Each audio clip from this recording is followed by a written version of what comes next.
I sat alone in the infusion room, my veins burning with ice-cold chemicals, staring at a silent family group chat. My father sent exactly one message telling me not to drag the household down with my cancer.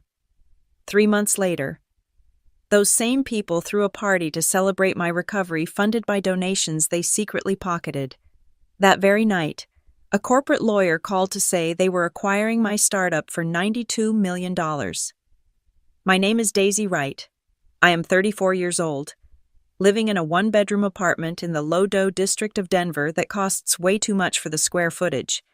And until 6 weeks ago, my biggest problem was hitting the quarterly product roadmap targets for Crownline Systems. Crownline is one of those mid-tier tech companies that everyone assumes is innovative because of the exposed brick in the lobby. But on the inside, it is just a factory of burnout and bureaucracy. I am a product manager there. It is a job that requires me to be the glue between engineers who hate meetings and executives who only understand pie charts. I was good at it. I was efficient. I was reliable. Then came the diagnosis. Stage 3. Just like that. The roadmap of my life went from a 5-year plan to a survive-the-week plan. I did not quit. I could not quit. In this country, your heartbeat is tied to your employment status. My health insurance was the only thing standing between me and bankruptcy, so I made a deal with myself. I would work from the infusion chair. I would answer Slack messages between bouts of nausea. I would keep my camera off during Zoom calls so nobody could see the color draining from my skin or the dark circles that concealer could no longer hide. I decided I would be a ghost in the machine, functioning just enough to keep my coverage active. It was the first week of chemotherapy. The doctors call it the loading dose.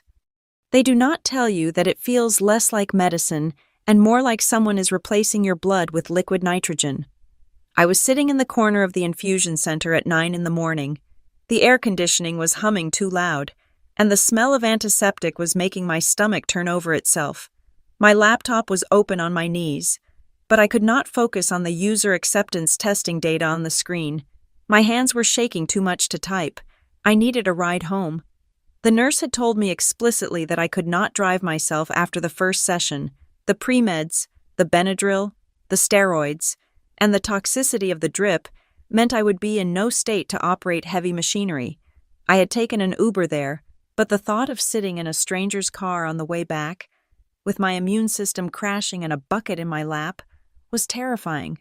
So, I opened the group chat. We called it The Right Way. My mother, Diane, had named it. It was where we shared photos of holiday dinners and where my brother, Tyler, bragged about his new associateship at a downtown law firm. It was where my father, Richard, posted articles about interest rates and the decline of American work ethic. I typed carefully, my thumb hovering over the send button. Hey everyone, first round is hitting harder than I thought. The nurse says I can't drive. Can anyone swing by the medical center around noon to pick me up? I promise I won't be a hassle. I hit send. The timestamp read 9:15 in the morning. I watched the screen. 3 little icons popped up immediately at the bottom of the message. Read by Mom. Read by Dad. Read by Tyler. I waited. The IV pump beeped rhythmically next to me. A countdown clock to absolutely nothing. I watched a woman across the room, maybe 60 years old, having her hand held by a husband who looked like he had not slept in days. He was peeling an orange for her, carefully removing every single strand of white pith. I looked back at my phone. 5 minutes passed, then 10. At 9:30, my mother finally started typing. The 3 little dots bubbled up, then vanished, then bubbled up again. I held my breath, hoping for a simple, on my way. Instead, the message popped up. Daisy, honey, the house is in total chaos right now. The landscapers are here, and they are threatening to cut the wrong hedge if I don't stand over them. Your father is stressed about the market dip. It is just a bad time. You are a resourceful girl. Can't you figure it out? I stared at the words. The landscapers. My mother was prioritizing the aesthetic integrity of her hedges over her daughter, who was currently having poison pumped into her veins. Before I could type a reply, my father chimed in. He did not bother with the softening language my mother used. Richard Wright did not believe in soft. We discussed this. Daisy. You wanted to handle this treatment independently. You insisted on keeping your job and your apartment. Do not pull the fire alarm every time things get uncomfortable. Don't drag the whole house down and turn us into a relief project. We have our own lives. It felt like a physical slap. My chest tightened, not from the cancer, but from the sudden, hollow realization that I was orphaned while my parents were still alive. Then, a flicker of hope. Tyler, my little brother, the one I used to cover for when he snuck out in high school, the one whose law school application essay I had edited until 3 a.m. I got you. Days. Tyler wrote, I have a client meeting nearby. I will swing by at 12:30. Hang tight. I let out a breath I did not know I was holding. Thanks, Ty, I typed back. Really, 12:30 came. The infusion was done. The nurse unhooked me, flushing the port with saline that tasted like metal in the back of my throat.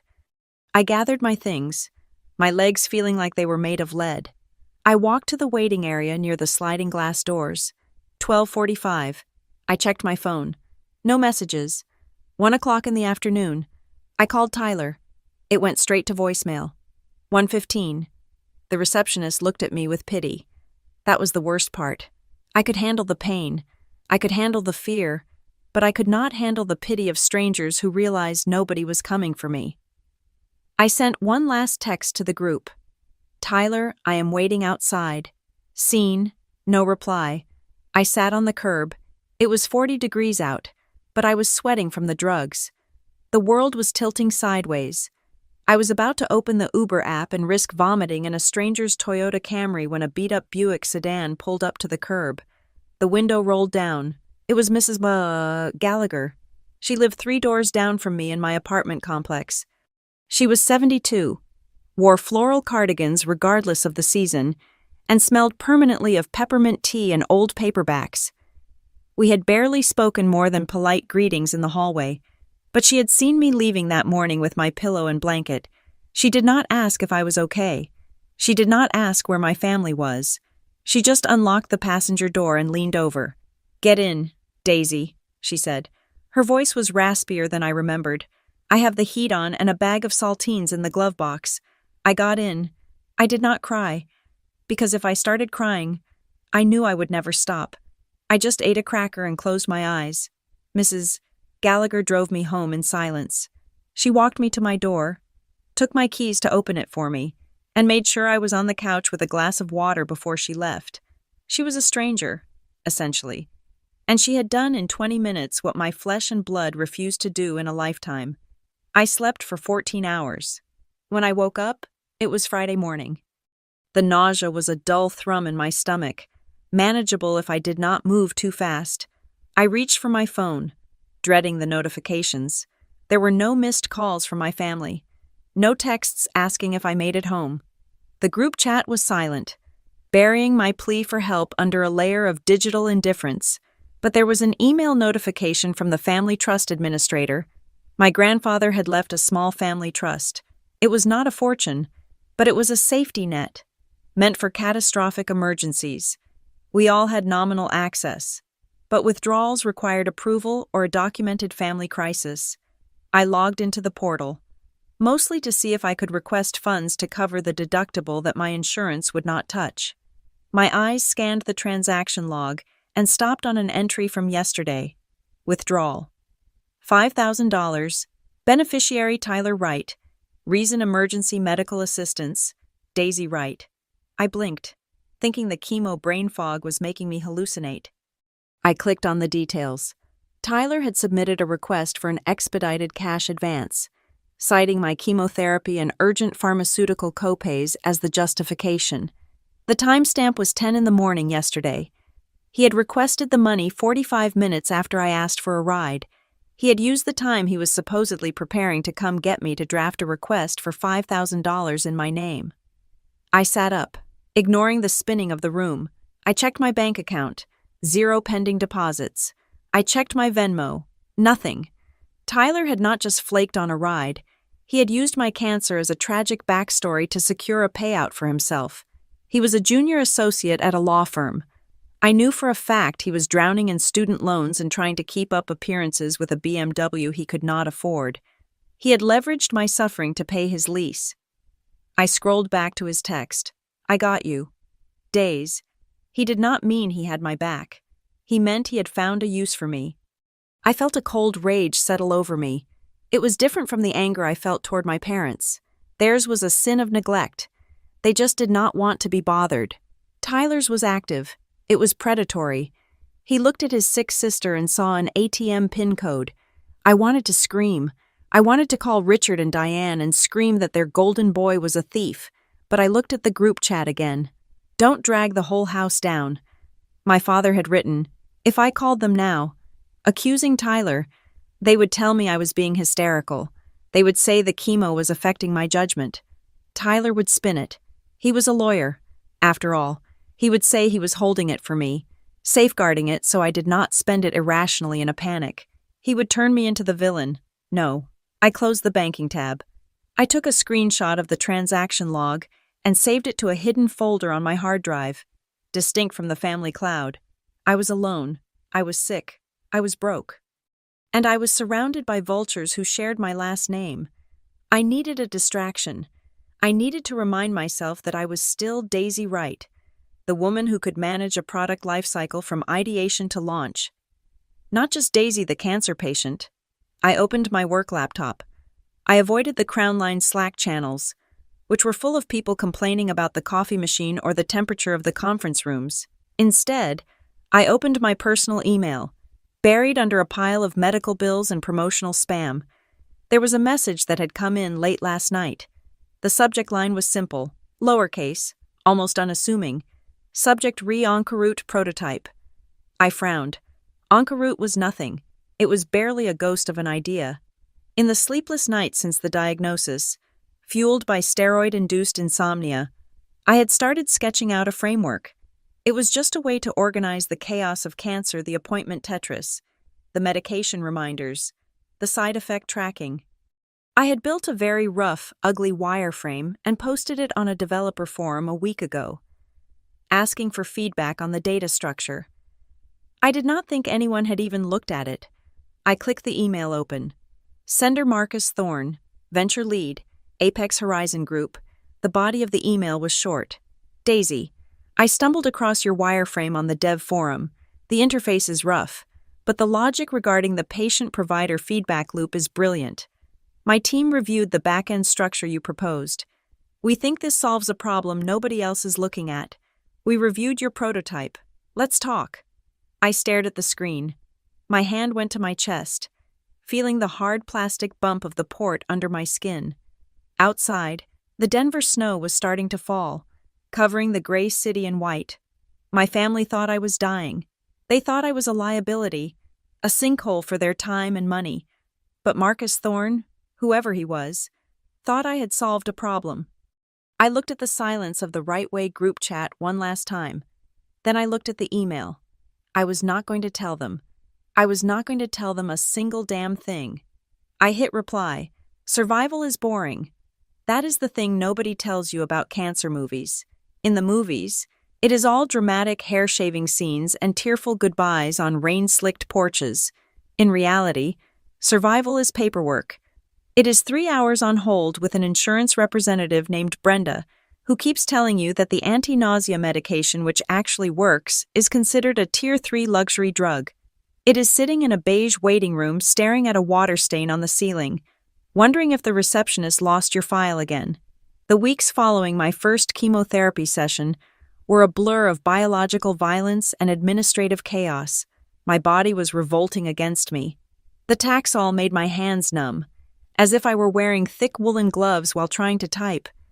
The adriamycin, the red devil, left me with a metallic taste in my mouth that made even water taste like old pennies. But the physical pain was almost easier to manage than the logistics. I realized very quickly that the American healthcare system is designed for people who have teams. It is designed for people who have mothers to drive them, husbands to argue with billing departments, and brothers to pick up prescriptions. It is not designed for a 34-year-old woman living alone who has to balance a laptop on her knees while a pump pushes poison into her chest. One Tuesday, during my third infusion, I watched the man in the chair next to me have a meltdown. He was maybe 50, wearing a faded Broncos jersey. He had missed his ride because the infusion ran 40 minutes late, and now he was going to be charged a no-show fee by the medical transport company, and he had forgotten his symptom log at home, so the doctor was refusing to adjust his dosage. He was crying, silent, shaking tears of pure frustration. I looked at him, and then I looked at my own setup. I am a product manager. My entire career is built on taking messy, complex systems and streamlining them into something functional. I could not fix my cells, but I could fix the mess. I had created a spreadsheet. It was ugly, functionally brutalist, but it was my lifeline. Tab 1 was the infusion schedule, cross-referenced with the half-life of the drugs, so I knew exactly which days I would be unable to walk and which days I could take a Zoom call. Tab 2 was a medication tracker with columns for dosage, timing, and whether it needed to be taken with food. Tab 3 was the insurance battle log, tracking every claim, every denial, and every reference number. I leaned over to the man in the Broncos jersey. I asked him if he had a Gmail account. He looked at me, confused, wiping his eyes with the back of his hand. He nodded. I shared the sheet with him. I showed him how I had set up conditional formatting to turn a cell red if two medications interacted poorly. I showed him the transport tab where I logged the phone numbers of 3 different backup car services.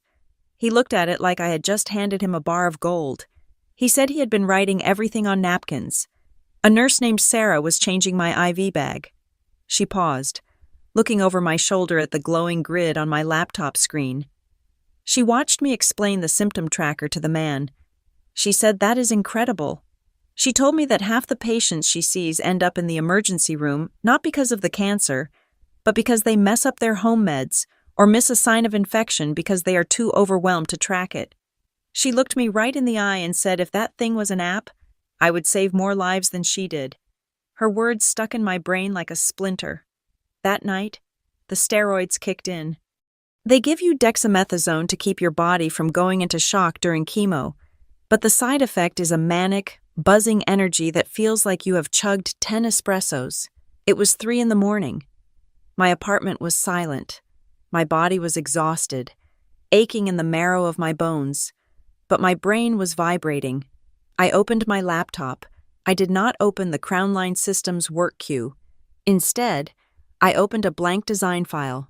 I started sketching. I called it OncoRoute. The logic was simple. The patient is the passenger.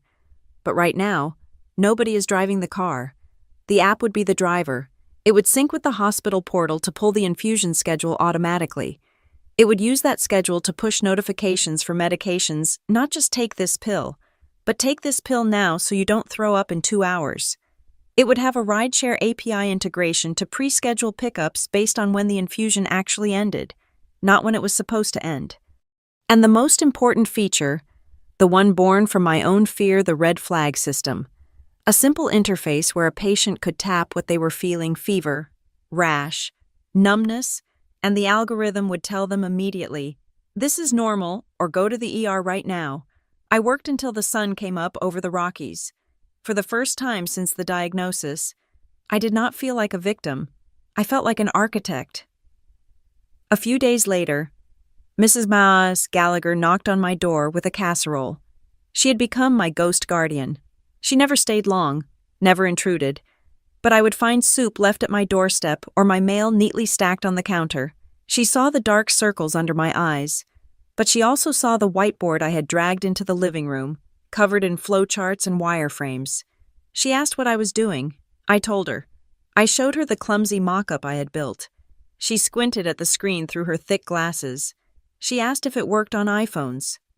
I told her the design was just a picture right now, that I needed someone who knew Swift or React Native to make it real, and I could not afford a developer. Mrs. Gallagher smiled, a rare, crinkly expression. She told me her nephew, Sam, was one of those computer boys.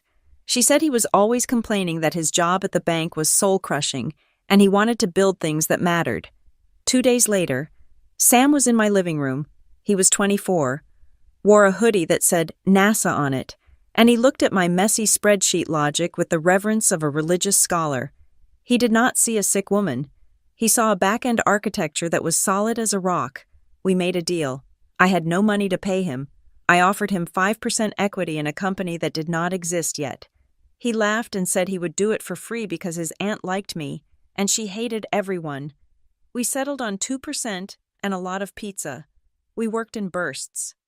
I would handle my day job at Crown Line, enduring the pitying looks of my boss on video calls, and then I would spend my steroid-fueled nights with Sam, building the minimum viable product. I told my family absolutely nothing. The silence in the group chat had shifted. It was no longer just an absence of care.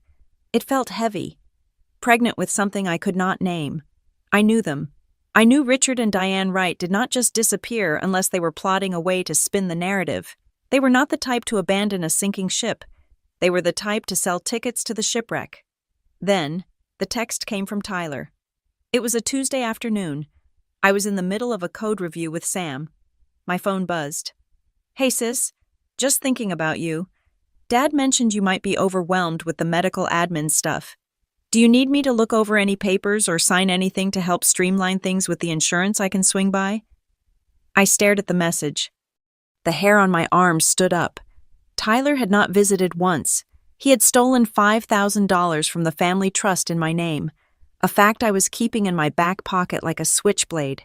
Now, suddenly, he wanted to help with paperwork. I replied carefully. "I'm good. Ty, Crown Line has great HR support. They are handling the admin." He replied instantly. "Are you sure Mom says you sounded confused on the phone last week? Just want to make sure you aren't signing things you don't understand. Chemo brain is real, right?" I froze. I had not spoken to my mother on the phone in 3 weeks. "Mom says you sounded confused. They were establishing a narrative. They were planting seeds." I closed the laptop and went to my personal desktop. I logged into the hospital's patient portal. I wanted to see if anyone had accessed my records. The system has a log of all releases of information. I scrolled down to the access log. There was a request form filed 4 days ago. Request for release of full medical history and psychological evaluation. The requester was Diane Wright. That in itself was not illegal. She was listed as my emergency contact from years ago. A box I had forgotten to uncheck, but the destination for the records was not her email address. The records had been sent to T. Wright Harriman Associates. Law. That was Tyler's work email. My mother had pulled my medical records specifically requesting psychological evaluations and sent them to my brother, a lawyer. I felt a cold flush that had nothing to do with the cancer. They were not looking for a cure.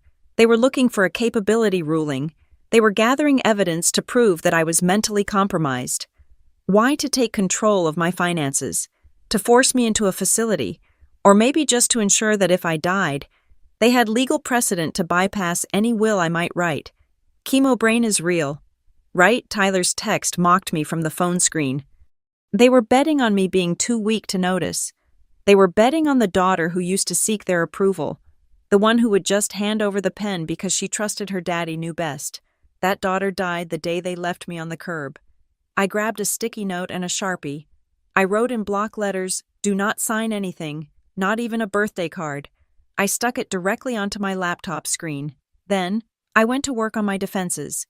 I spent the next 3 hours changing every single password I owned. Bank accounts, email, social media, the hospital portal. I enabled 2-factor authentication on everything, linking it to an authenticator app, not my phone number, just in case they tried to SIM swap me. I created a digital vault and encrypted cloud drive that required a physical hardware key to access. I moved the screenshot of Tyler's theft there. I moved my OncoRoute patent drafts there. I moved a digital diary I had started keeping, documenting every interaction, every text, every lie. I removed Diane Wright as my emergency contact. I replaced her with Mrs. Gallagher. When I was done, I sat in the dark of my apartment. The glow of the streetlights outside filtered through the blinds. I was nauseous. I was bald, and I was tired in a way that sleep could not fix. But my mind was razor sharp. They wanted to play law. They wanted to use bureaucracy as a weapon. They had no idea that I was currently building a machine designed to master bureaucracy. I looked at the Encaroute icon on my desktop.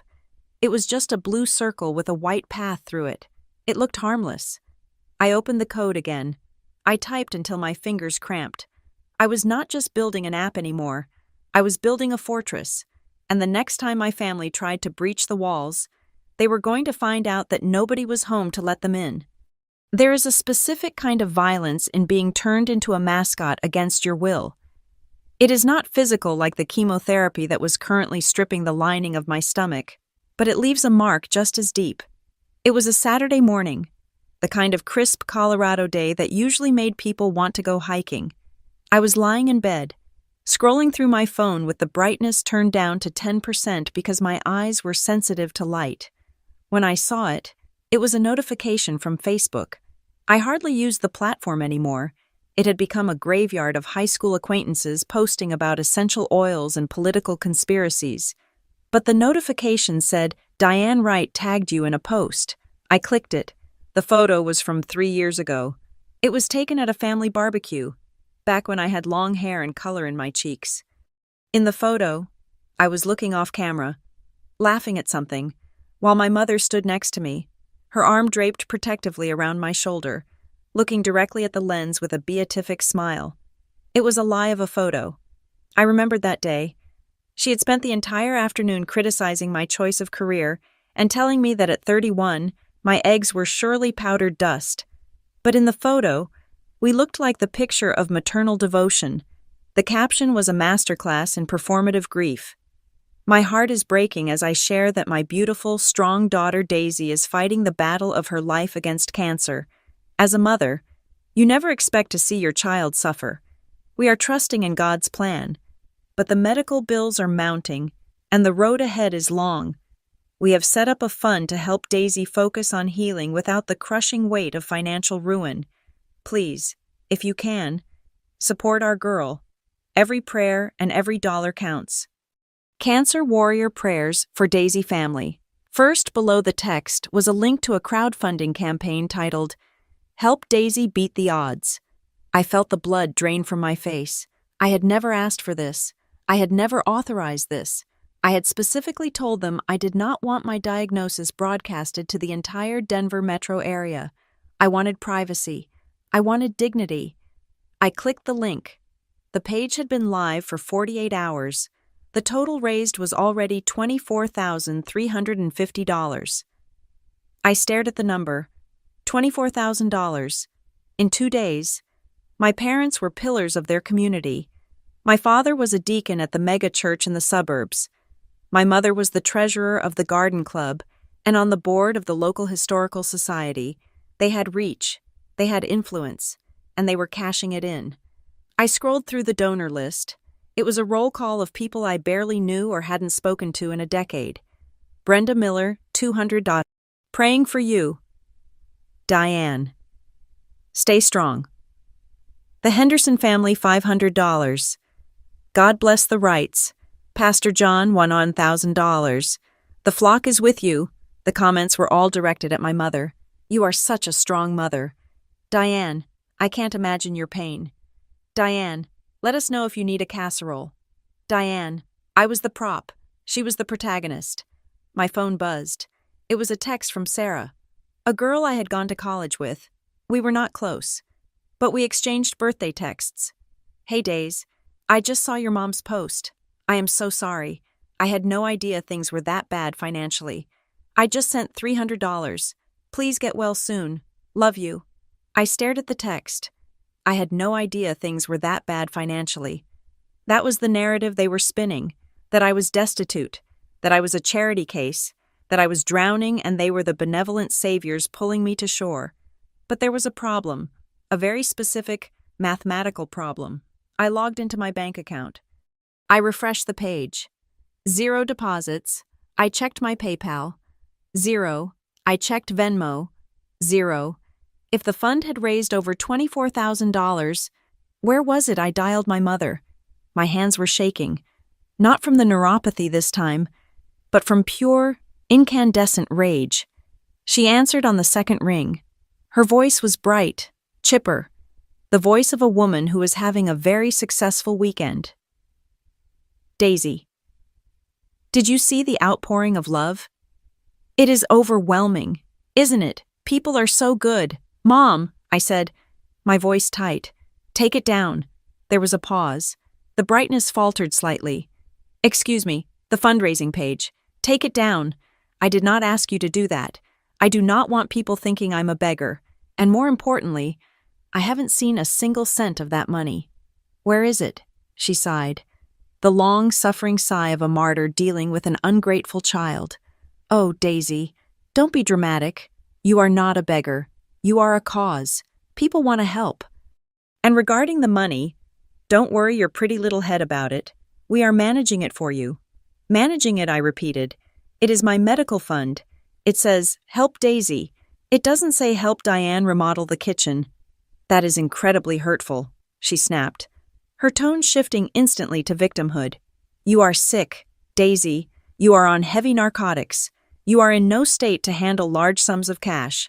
We decided it is best if the family manages the funds. We will pay the bills as they come in. You just focus on getting better. I am 34 years old, I said, my voice rising. I am a product manager. I manage million-dollar budgets for a living. I can manage my own copays, transfer the money to me, or I report the page for fraud. You wouldn't dare, she said, her voice dropping to a hiss. You wouldn't embarrass this family after everything we have done for you. What have you done for me, I asked. You left me on a curb last week. We are done discussing this, she said.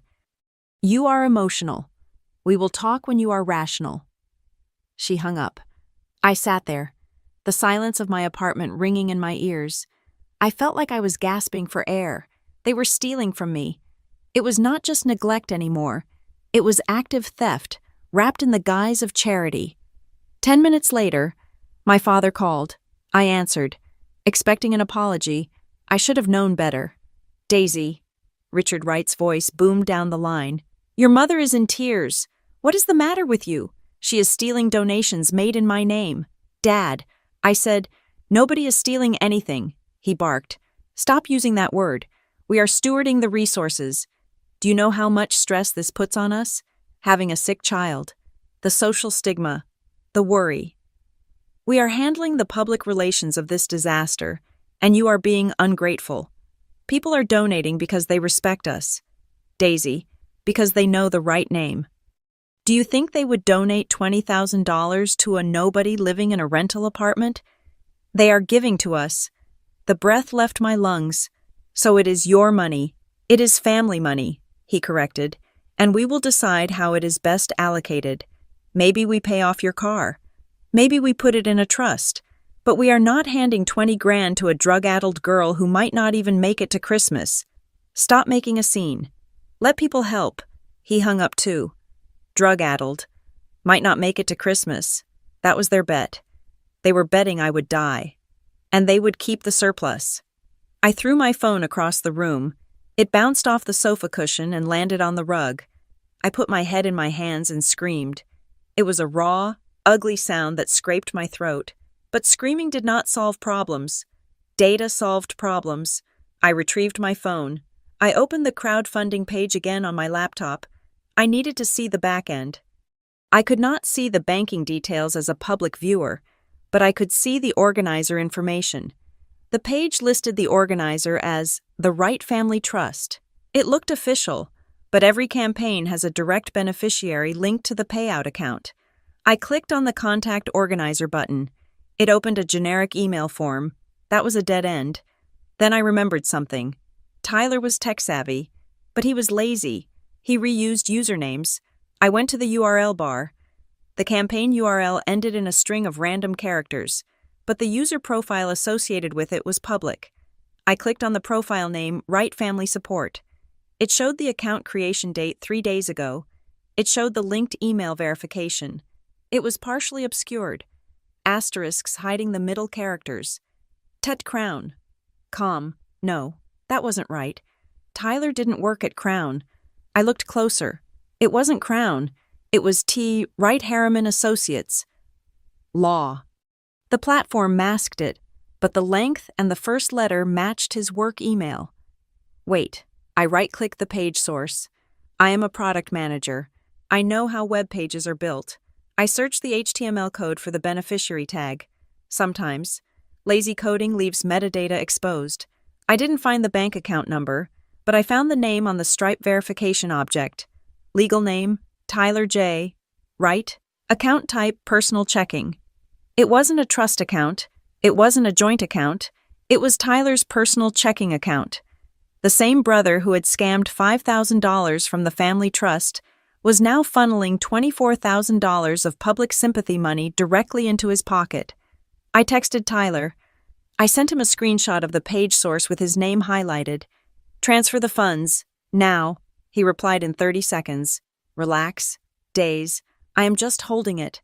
You know how Mom gets with spending, and I figured you would be too out of it to handle the taxes. I am acting as the custodian. It is standard legal procedure for incapacitated beneficiaries. I am not incapacitated. I typed back. I am working a full-time job. Are you? He wrote. Dad says you look like a ghost. Look, let's not fight. I will keep it safe. If you need money for a bill, just submit the invoice to me, and I will reimburse you. Easy. He wanted me to submit invoices for my own donation money. He wanted to be the gatekeeper. He wanted the power to approve or deny my survival. I was about to type a furious response, threatening police, threatening the bar association, threatening to burn the whole house down. Then there was a knock on the door. It was Mrs. Gallagher. She had a Tupperware container of chicken broth and a stack of mail. She took one look at my face, red, blotchy, tear-streaked, and set the broth down on the counter. What did they do? She asked quietly. I told her. I showed her the post. I showed her the total. I showed her the HTML code with Tyler's name. I paced around the small living room, ranting about exposing them, about posting a comment on the fundraiser page telling everyone that my mother was a liar and my brother was a thief. I told her I was going to call the pastor. I was going to call the garden club. Mrs. Gallagher sat on my couch, hands folded in her lap, watching me spin out. When I finally stopped for breath, she spoke. Daisy, she said, do not do that. Why I demanded, they are robbing me. Because right now, they have the microphone, she said. Her voice was steady, old, and wise. They have the story. They are the grieving, saintly parents supporting their dying daughter. If you scream, you just look like the ungrateful, delirious, sick girl they are painting you to be. You will look unstable. You will prove them right. I slumped against the wall. So I just let them keep it. No, she said. You let them dig the hole. She pointed to my computer. They think you are weak, she said. They think you are stupid. They think you are going to die. So there will be no consequences. Use that. How? Don't argue with them. Silence scares people like that more than screaming. If you argue, they know what you are thinking. If you are silent, they have to guess. She stood up and walked over to me, placing a hand on my shoulder. You record everything. Daisy, every text, every call, every screenshot of that donation page as the number goes up. You verify whose account it is in, and you do not say a word until you have a gavel in your hand. I looked at her. She was right. An emotional reaction was what they wanted. It fed the drama. It allowed Richard to say, "See, she is hysterical." It allowed Diane to cry fake tears about how hard it is to care for a difficult child. I took a deep breath. I wiped my face. Okay, I said. I sat back down at my computer. I did not reply to Tyler. I did not call my parents back. Instead, I opened my digital vault. I created a new folder, Evidence, Fraud. I took screenshots of the Facebook post, capturing every comment, every like, every timestamp. I took screenshots of the donation page, scrolling down to capture the entire list of donors. I saved the HTML source code proving Tyler was the beneficiary. I downloaded the audio recording of the voicemail my father had left me last week, the one where he told me I was a burden. Then, I opened a new tab. I searched for forensic accountants Denver and estate litigation attorneys. I found a firm that specialized in financial elder abuse and trust misappropriation. It wasn't exactly my situation, but the mechanics were the same family members exploiting a vulnerable relative for financial gain. I drafted an email to a senior partner named Robert Vance. I didn't send it yet. I just drafted it, attaching the folder of evidence. I looked at the number on the campaign page again. It had gone up. $25,100. Let them take it. Let them spend it. Let them buy a new boat or a lease on a BMW. Because every dollar they spent was a felony count. I went back to the group chat. It was buzzing with activity now. My mother was posting screenshots of the donations. Look at the Millers so generous. Tyler. Make sure you send a thank you card to the pastor. I watched them celebrate their haul. I did not type. I did not engage. I turned my phone face down. I opened the Onco route code. My anger was a cold, hard knot in my chest. A dense star of gravity that pulled everything into focus. They wanted a show, fine. I would give them a show.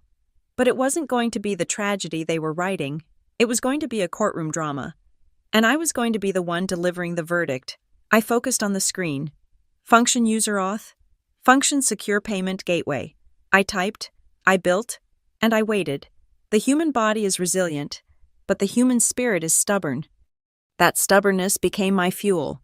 While my family was busy counting their GoFundMe likes, I was busy building an empire from a hospital bed. I applied to Health Velocity, a local startup accelerator here in Denver. It wasn't the biggest incubator in the world, it wasn't Y Combinator, but it was focused specifically on health tech, and that was what I needed. I filled out the application during my 5th chemo cycle, typing with one hand while the other was hooked up to a saline drip. The interview was 3 days later via Zoom. I didn't tell them I was sick. I put on a high-neck sweater to hide my port scar, applied extra blush to hide the gray pallor of my skin, and positioned the camera so they couldn't see the IV pole in the corner of my living room. I pitched Oncaroute not as a sob story, but as a logistics solution. I talked about clinical adherence friction and post-acute care visibility. I showed them the data from my own spreadsheet, how I had reduced scheduling conflicts by 40% for myself and the 3 other patients I was beta testing with. They accepted me the next day. The next 3 months were a blur of nausea and code. It felt like I was living 2 lives simultaneously. In one life, I was a patient, vomiting into a bucket and watching my hair fall out in clumps in the shower. In the other life, I was a founder, pushing updates to the App Store and negotiating API access with electronic health record vendors. The accelerator assigned me a mentor named Elias, a retired hospital administrator with eyes that had seen every efficiency failure in the industry. He didn't care about the tech stack. He cared about the workflow. You're solving the last mile problem of oncology. He told me during a coffee meeting where I drank herbal tea because caffeine made my heart race. Hospitals are great at the medicine part. They are terrible at the life part. If you can prove this saves them money on readmissions, you win. That was the key. Readmissions. If a patient gets dehydrated because they forgot their meds and ends up in the ER, the hospital gets penalized. I pivoted the pitch. I stopped selling it as a patient comfort tool and started selling it as a risk mitigation platform. I landed our first pilot 2 weeks later. It was a mid-sized oncology clinic in Aurora. The deal was small, $5,000 for a 3-month trial with 50 patients, but it was validation, real money, real users. The data started rolling in. We flagged 3 critical dehydration cases before they required hospitalization. We reduced no-show appointments by 18% because the app's rideshare integration actually worked. The clinic director called me personally. Daisy. She said, "This thing actually works. My nurses are spending less time on the phone and more time with patients." That was the moment Oncaroute stopped being a project and started being a company. But growth costs money. I was burning through my savings to pay server costs and buy pizza for Sam, who was still coding for equity. An angel investor approached me after demo day. He was a slick guy in a Patagonia vest who talked a lot about disruption. He offered $200,000. I looked at the term sheet. It was a standard convertible note, but there was a clause in the fine print board observation rights and veto power on future hires. He wanted control. He looked at me, a woman in a beanie, obviously sick, obviously desperate, and thought he could buy the wheel for cheap. I remembered my father's voice, "Don't drag the whole house down." I remembered Tyler's text, "I'm just holding the money for you." I was done letting men hold things for me. I met the investor at a Starbucks. I was wearing my favorite gray beanie because by then, I was completely bald. I slid the term sheet back across the table. "Thank you for the offer," I said, "but I'm not looking for governance. I am looking for capital. If you want to ride the rocket, buy a ticket, but you don't get to fly the ship." He looked shocked. He retracted the offer. I walked out with $0, but I still owned 100% of my destiny. Instead of venture capital, I bootstrapped. I cashed out my 401k from Crownline, taking the tax penalty on the chin to pay for a proper secure server architecture. HIPAA compliance was a nightmare, and I couldn't afford a data breach. I hired a part-time CTO, a woman named Elena who had worked in cybersecurity for defense contractors. She cost a fortune, but she built a fortress around our patient data. If we leak one name, I told her, we are dead. Nobody gets in. Elena promised. Not even God. The work was grueling. There were days when the chemo fatigue was so heavy I couldn't lift my head off the pillow. I would conduct stand-up meetings lying flat on my back with the laptop propped on my chest, voice-to-texting instructions to the team. But the momentum was building. A local business journal picked up the story. They ran a small piece in the technology section, "Denver Founder Battles Cancer." While coding the cure for hospital inefficiency, it was a small article, maybe 400 words, but it went viral in the medical community. Suddenly, I had inquiries from outside Colorado. A hospital chain in Texas wanted a demo. A visiting nurse association in Oregon wanted to license the software. I was in the middle of closing the Texas deal when my phone buzzed. It was Tyler. "Hey sis, saw the article. Cool stuff. What is the actual name of the LLC? I want to look it up. Maybe help you with the trademark filings." I stared at the text. He wasn't congratulating me. He was fishing. He wanted the corporate identity. He wanted to know where the assets were parked. I replied, "It is just a project under a holding name right now. Nothing official yet. Thanks, though." He pushed. "Well, you need to incorporate to take payment, right? Just look out for the liability. Let me see the papers." I didn't reply. Instead, I called my new lawyer, not a family friend, not someone from my father's church, a shark named Jessica Wu who charged $600 an hour and was worth every penny. "I need to incorporate," I told her, "and I need it bulletproof." We set up Silver Pine Health, Incorporated. It was a Delaware C Corp. We structured it impeccably. I allocated 80% of the founder shares to myself with a standard 4-year vesting schedule, even though I was the only founder. Just to show discipline, I set aside 10% for the employee option pool to pay Sam and Elena, and then Jessica made me do the hardest thing. "Daisy," she said, looking at my medical chart which laid on her desk, "you are sick. If you go into a coma tomorrow, who controls your shares? Who controls the company?" I thought of my mother, who would probably sell the IP to buy a vacation home. I thought of my father, who would shut it down out of spite.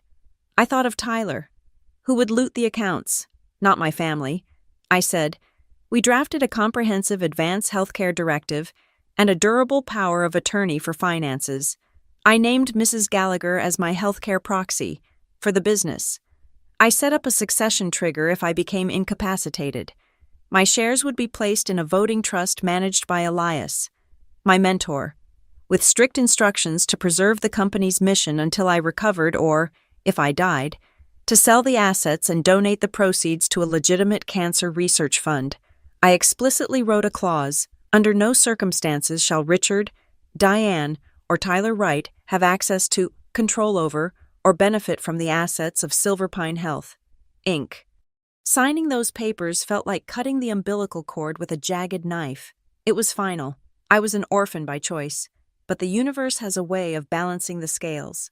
The same week I signed the papers, the due diligence email arrived. It wasn't from the Texas hospital. It wasn't from a local angel investor. It was from Ethelgard Systems. I knew the name. Everyone in healthcare knew the name. They were a massive conglomerate, the kind that owned half the electronic health record market in North America.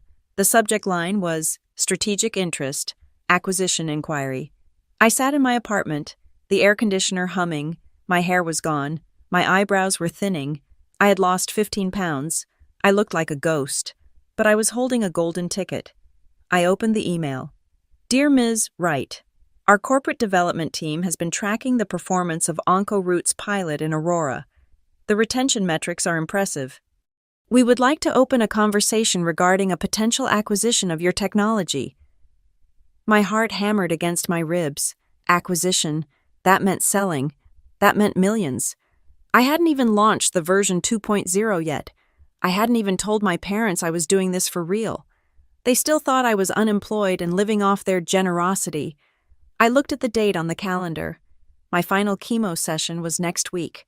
The celebration dinner my parents were insisting on throwing was the week after. I smiled. It wasn't a nice smile. It was the smile of a predator who realizes the trap has been sprung, and the prey doesn't even know they are in the cage yet. I typed a reply to Ethelgard Systems.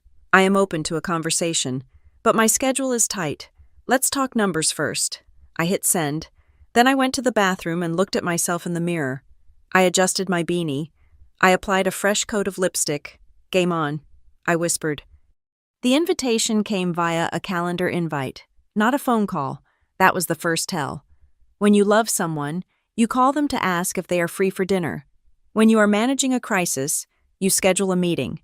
The subject line read, Celebration Dinner, Daisy's Recovery, and the location was The Obsidian, one of those ultra-modern steakhouses in the Lodo district where the lighting is dim enough to hide cosmetic surgery scars, and the steaks cost more than a week of groceries.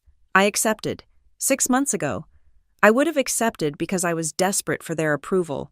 I would have spent 3 hours getting ready, trying to look healthy enough, successful enough, and worthy enough to sit at their table. Tonight, I accepted for a different reason. I was a scientist, and they were the bacteria in the petri dish. I needed to observe the specimen up close before I applied the antibiotic. I arrived at 7:15 in the evening, exactly 15 minutes late. I did it on purpose. In the Wright family power dynamic, Richard Wright was the only one allowed to keep people waiting. By walking in late, I was subtly shifting the gravity of the room. The hostess led me through the maze of mahogany and leather. I spotted them in a circular booth near the back. They looked like a picture from a magazine advertising generational wealth. My father, Richard, was wearing a charcoal suit that probably cost $3,000. My mother, Diane, was draped in a cashmere shawl, sipping a glass of white wine with a look of practiced serenity. My brother, Tyler, was typing furiously on his phone, looking important. I approached the table. Daisy, my mother exclaimed, loud enough for the neighboring tables to hear. She stood up, her bracelets jangling, and pulled me into a hug that smelled of expensive perfume and Chardonnay. It was a hug that involved no actual contact with her torso. It was an air hug, designed to look affectionate without wrinkling her silk blouse. She pulled back and held me at arm's length, scanning me like she was inspecting a used car she was thinking about buying. You look so much better than we expected, she said. There it was, the first cut. Not you look great, but you look better than the disaster we imagined. I am feeling strong. Mom, I said, keeping my voice neutral. I slid into the booth opposite them. Tyler finally looked up from his phone. He offered me a tight smile. His eyes did not meet mine. They flickered to my hairline, checking the length of my regrowth, then down to my wrist, checking for a hospital bracelet. Hey, sis, Tyler said. You look good. The short hair is edgy. It is called post-chemo chic. Tyler, I said, it is all the rage in the oncology ward. An uncomfortable silence settled over the table. My father cleared his throat. He hated discomfort. He picked up the menu, a leather-bound book that weighed about 2 pounds. Let us not dwell on the unpleasantness, Richard said, commanding the table. Tonight is about looking forward. We are glad you are out of the woods. Daisy, it has been a taxing year for everyone, For everyone. He equated my stage 3 cancer with his stress about the stock market. The waiter arrived. A young man with a slicked-back undercut. He recited the specials. I ordered a sparkling water. The rest of them ordered another round of cocktails. They needed the lubrication. I needed the clarity. So, Tyler started, leaning forward on his elbows. He was wearing a watch I recognized. It was a Tag Heuer. He did not have a Tag Heuer 6 months ago. He was a junior associate paying off student loans. What is the plan now? Days. Are you going back to Crown Line? Or are you taking some time to recover? He was fishing. He needed to know if I was generating income. I left Crown Line, I said, unfolding my napkin. My father frowned. That was foolish. Daisy, you need the benefits. You need stability. You cannot just float around in this economy. I am not floating. I said, I am working on a new project. Tyler's ears perked up. A project like what? Freelance consulting product development, I said. In the health technology space. Tyler exchanged a glance with my mother. It was a quick, micro-expression, but I caught it. They were trying to assess the value. Health technology sounded expensive. It sounded like something that required capital, not something that generated it. Is that wise? My mother asked, buttering a roll with aggressive precision. Startups are so volatile, honey. And with your health history, do you really have the stamina for that? Maybe you should look for something part-time, something low stress. She wanted me small. If I was small, I needed them. If I was big, I was dangerous. I have plenty of stamina. I said, the appetizers arrived, calamari and oysters. My family ate with the gusto of people who felt they deserved the best of everything. I watched them. I watched how my father treated the waiter dismissive, barely making eye contact. I watched how my mother scanned the room to see if anyone important was watching us. We were so worried about you, Diane said suddenly, putting a hand on her chest. The performance was starting. Those first few weeks I barely slept. I was praying constantly. I set my glass of water down. The condensation left a wet ring on the white tablecloth. I looked directly at her. Really, I asked. Of course, she said, blinking rapidly. I have a question then. I said. My voice was calm, conversational. Ask anything. Honey, Tuesday, October 14th. I said. They looked confused. The date meant nothing to them. That was my second infusion. I continued, the one where I had an allergic reaction to the Taxol. My throat closed up. My blood pressure dropped to 60/40. I was in the chair for 8 hours. I texted the group chat at 10 in the morning saying I was scared. I looked at my father. I looked at Tyler. Who was there? I asked. The silence that followed was absolute. The clinking of silverware stopped. My father stared at his oyster fork. Tyler looked at the ceiling. My mother's mouth opened slightly, but no sound came out. I waited. I let the silence stretch until it became a physical weight in the center of the table. Well, Richard said finally, his voice gruff, you know how busy the quarter end is. Daisy, we cannot just drop everything. We were there in spirit. In spirit, I repeated. Spirit does not drive me home when I cannot see straight. Dad, Mrs. Gallagher was there. She held the vomit bag. My mother bristled. Mrs. Gallagher is a lovely woman, but she is a busybody. We are your family. Then act like it, I said. My father slammed his hand on the table. It was not a violent slam, but it was authoritative, a command for silence. That is enough, he said. We are here to celebrate. Stop picking fights. Stop being a victim. This is exactly why we did not come, because you turn everything into a guilt trip. I almost laughed. The gaslighting was so textbook it was almost boring. The main courses arrived, steaks for the men, salmon for my mother. I had ordered the chicken. We ate in silence for a few minutes. Then, my father decided to pivot to his favorite topic, why I was wrong. This startup business, he said, cutting into his ribeye. It is a mistake. I read in the journal that venture capital is drying up. You are going to burn through whatever savings you have left. And then what? You come crawling back to us. I am not asking for money. Dad, I said. Not yet, he countered. But you will? You always were a dreamer. Daisy, you lack the killer instinct. Business is about leverage. It is about capital. You have neither. I took a bite of my chicken. I chewed slowly. If he only knew. I had a $92 million term sheet sitting in my encrypted inbox. I had more leverage than he had ever seen in his life. Tyler cleared his throat. He sensed the tension and decided to play the role of the benevolent brother. Speaking of capital, Tyler said, wiping his mouth with a linen napkin, we should talk about the fund. My internal radar pinged. The fund. The $25,000 they had grifted from the church ladies. What about it, I asked. Well, Tyler said, affecting a casual tone. It is sitting in the account. I haven't touched it. Obviously. I am just holding it safe. But I was thinking, since you are doing this startup thing, maybe we should structure it properly. You know, invested in the company. I looked at him. He wanted to invest the stolen money into my company. Why? Because then he would own equity. If he put $25,000 in as seed money, he could claim 5 or 10% of the company. He didn't want to give the money back. He wanted to wash it. He wanted to turn stolen donations into a founder's share. That is an interesting idea. Tyler, I said, keeping my face blank. Right? He smiled. Relieved. I mean, it is family money. It stays in the family. I can draft up a simple convertible note. Keep it clean. You said you haven't touched it, I asked. Tyler blinked. Nope. Safe and sound. I remembered the tag heuer on his wrist. I remembered the lease on his new car.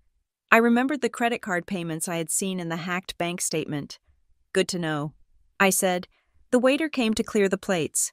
My father ordered a bottle of expensive red wine. He was celebrating his victory. He thought he had put me in my place. He thought I was the wayward daughter who was about to be brought back into the fold, under their control, dependent on their scraps. Tyler reached into his briefcase, which was sitting on the floor next to him. Actually, days, since we are all here. Tyler said, there is one small administrative thing we need to handle, just to make sure you are covered. He pulled out a thick manila envelope. He placed it on the table and slid it across the white cloth, past the candle, past the wine glasses, until it rested in front of me. What is this? I asked. Just standard protection, Tyler said. Mom and Dad were worried, with the business and the medical history if something happens to you. If you get sick again, or if the stress gets too much, we need to be able to step in. To help. Help, I repeated. Open it, my father commanded. I opened the envelope. I pulled out a stack of documents. The paper was heavy. Expensive bond paper. I read the title page. Durable Power of Attorney for Property and Finances. I flipped to the next page. Healthcare proxy and guardianship designation. I skimmed the clauses. It was draconian. It granted Tyler Wright and Richard Wright full authority to manage my bank accounts, real estate, and business interests in the event of incapacity. And the definition of incapacity was terrifyingly vague. It included periods of emotional distress or medical treatment requiring narcotics. I was still on pain management medication. By their definition, I was already incapacitated. If I signed this, they could walk into my bank tomorrow and empty it. They could walk into Silverpine Health and fire me. They could sell my company to the highest bidder and put me in a facility. I looked up. They were all watching me. My mother had a look of performative concern. My father looked impatient. Tyler looked hungry. It is just a safety net. Daisy, Tyler said softly, you trust us, right? We are your family. My father took a sip of wine. Just sign it. Daisy, do not make this difficult. We are trying to protect you from yourself. I looked at the pen Tyler was holding out to me. It was a Mont Blanc, probably bought with the fund money too. They did not know about the acquisition. They did not know about the $92 million, but they smelled it. They smelled the potential. Or maybe they just wanted to control the little bit they thought I had. They were not here to celebrate my recovery. They were here to shackle me before I could run. I looked at the document again. The text blurred slightly, but the intent was razor sharp. This was not a legal document. It was a bear trap. I reached out and took the pen from Tyler. His eyes lit up. My mother let out a small sigh of relief. I held the pen over the signature line. I felt the vibration of the restaurant, the laughter, the clinking glass, the low hum of jazz. I thought about the chemo ward. I thought about the bucket. I thought of Mrs. Gallagher holding my hand while I shook with fever. Then I looked at the 3 people sitting across from me. I did not sign. I capped the pen with a loud click. I looked at Tyler, then at my father. "This is very comprehensive," I said. Tyler nodded eagerly. "I had the partners at the firm look at it. It is bulletproof. I bet it is," I said. I slid the documents back into the envelope. I did not slide it back to Tyler. I placed it on my lap. "I think I will hold on to this," I said. The atmosphere at the table shifted instantly. The temperature dropped 10 degrees. Why, Richard demanded, "It is a standard form. Sign it so Tyler can file it in the morning.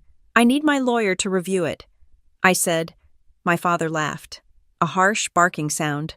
"Your lawyer." "You don't have a lawyer." "Daisy, you have a legal Zoom account." I smiled. It was a cold smile. I felt it reach my eyes. "You would be surprised what I have." "Dad," Tyler's face hardened. "Daisy, don't be paranoid. We are doing this for you. If you don't sign, and you get sick again, the state takes over." "Do you want the government making your decisions?" I leaned forward. "I would trust the DMV with my life before I trusted you with my bank account." "Tyler," my mother gasped. "Daisy." "That is a horrible thing to say. Is it?" I asked. I looked at Tyler. "I am just wondering why a junior associate needs a power of attorney for a sister who is supposedly broke. Unless you think there is something worth taking." Tyler's eyes darted away. He took a long drink of his scotch. I stood up. I clutched the envelope tight. This was evidence. This was proof of their intent. "Where are you going?" my father barked. "We haven't had dessert." "I am full," I said. I pulled a $20 bill out of my purse and dropped it on the table. "That covers my water and my share of the appetizers." I turned to leave. "Daisy." My mother called out, her voice shrill. "You are ruining the night." I stopped. I looked back at them one last time. They looked small. They looked desperate. They looked like people who were used to controlling the narrative and were suddenly realizing the script had changed. "I am not ruining the night." "Mom," I said, "I'm just looking out for my investment." I walked out of the restaurant. The cool Denver air hit my face. I took a deep breath. I had the envelope. I had the knowledge. And in my pocket, my phone buzzed with an email from the acquisition team at Ethelgard Systems. Draft purchase agreement attached. I hailed a cab. The war had just moved from the Cold War phase to active combat, and I had the nukes. The manila envelope felt heavy in my hands, not because of the paper weight, but because of the intent pressed between the fibers. The noise of the steakhouse, the clinking of silverware, the low murmur of business deals, the hiss of searing meat seemed to fade into a dull roar. My world narrowed down to the Black Times New Roman font on the crisp white pages spread out before me. I did not just glance at it, I read it. I am a product manager. I live in the details of user agreements and technical specifications. I know that the large print giveth, and the small print taketh away. Tyler was watching me, his hand wrapped around his scotch glass, his knuckles white. My father was cutting his steak with aggressive, sawing motions. My mother was picking at her salmon, her eyes darting around the room to ensure no one was witnessing anything less than a perfect family tableaus. The document was titled, Springing Durable Power of Attorney. On the surface, it looked standard. It was a legal instrument designed to allow a trusted agent to manage the finances of someone who had become incapacitated. It is the kind of document you sign when you are 80 years old and worried about dementia. But as my eyes scanned Section 4, Subsection B, the springing clause, the trap snapped shut in my mind. Usually, these documents require the written certification of 2 independent physicians to declare a principal incapacitated. It is a safeguard. It prevents a greedy relative from declaring you crazy just to get the keys to the bank vault. Tyler's version was different. Incapacity shall be determined by a written opinion of the principal's primary attending physician or by a majority vote of the principal's immediate family members, acting in the best interest of the principal. I read it twice. Or by a majority vote of the principal's immediate family members. They did not need a doctor. They did not need a judge. They just needed to vote. Richard, Diane, and Tyler. 3 votes. They could hold a meeting in their kitchen, vote that I was emotionally compromised due to the stress of my illness, and legally seize control of my assets before the coffee was brewed, and because I had just incorporated Silver Pine Health. Assets did not just mean my checking account. It meant my shares. It meant my voting rights. It meant they could seize the company, sign the acquisition deal with Ethelgard Systems, and funnel the $92 million into a family trust that I would never see. I looked up. The air in the booth felt thin. "Who drafted this?" I asked. My voice was quiet, steady. Tyler blinked, surprised I was actually reading the fine print. Like I said, Days, a friend at the firm. He specializes in estate planning. Which friend? I pressed. What is his name? Does he know I am 34 and fully employed? Or did you tell him I was senile? Tyler's jaw tightened. You are being paranoid. It is boilerplate language. It is not boilerplate. Tyler, I said, tapping the page with my index finger. Section 4 allows you 3 to declare me incompetent without a medical professional. You could take my house, my car, and my intellectual property just by raising your hands at the dinner table. My father stopped chewing. He swallowed a piece of steak that looked too big for his throat. Stop parsing every word like you are a contract lawyer. Daisy, he snapped, we are doing this for your protection. You are sick. You are on drugs. Who knows when you might snap, when you might spiral. We need to be able to step in instantly. Instantly. I repeated, so you can control the money. So we can save you, my mother interjected, her voice pitching up into that wobble she used when she wanted to play the victim. Why do you always think the worst of us? We fed you, we clothed you, and now, when we try to ensure you are safe, you treat us like criminals. I looked at her. I saw the tears welling up in her eyes. They were real tears, but they were not for me. They were tears of frustration that the script was not going according to plan. If you are really just worried about my safety, I said, leaning back, then you won't mind if I have my own lawyer review this. Richard slammed his hand on the table. The silverware jumped. A woman at the next table looked over. Startled. For God's sake, Daisy, just sign the damn paper. You want to involve a lawyer who is going to pay for a lawyer, you with what money you are bleeding cash on this little hobby business of yours. I stared at him. He thought I was destitute. He thought he was yelling at a broke, frightened girl. He had no idea he was yelling at the CEO of a multi-million-dollar corporation. I have a lawyer. Dad, I said calmly. Her name is Jessica Wu. She charges $600 an hour, and she would laugh this document out of court. Tyler let out a sharp, derisive laugh. Jessica Wu, the corporate shark. Please, you cannot afford her retainer. I ignored him. I looked at my mother. Mom, you asked me if I trust the family. She nodded, dabbing her eyes with a napkin. Yes, we are your blood. I leaned in close. Trust does not need paper. Mom, trust is showing up when I'm vomiting in a bucket. Trust is not stealing $25,000 from a fundraising account. Paper is for power, and this paper is designed to take mine away. The mention of the money made Tyler flinch. He sat up straighter, his defensiveness shifting into aggression. You are ungrateful, he spat. The mask was slipping now. The benevolent brother act was gone. You know, we prepared for this. We knew you would be difficult. That is why we need the authority. Because when the cancer comes back, and it will... Daisy, the stats are not on your side. You are going to be a mess. You are going to be begging us to take over. We are just trying to get ahead of the inevitable crash. The inevitable crash. He was not betting on my recovery. He was shorting my livestock. He had already calculated the odds, decided I was a bad asset, and was trying to salvage the liquidation value. That was the moment the last tether snapped. The final, microscopic thread of hope that maybe, just maybe, They actually loved me. It broke. I stood up. I did not scream. I did not flip the table. I moved with the cold precision of a surgeon who realizes the limb is gangrenous and must be severed to save the body. I picked up the envelope. I folded it in half and shoved it into my purse. "Hey," Tyler said, reaching out. "That is my draft. It is addressed to me." I said, "It is mine now." "Evidence." I looked down at them. They looked like 3 angry children whose toy had been taken away. "I am leaving." I said.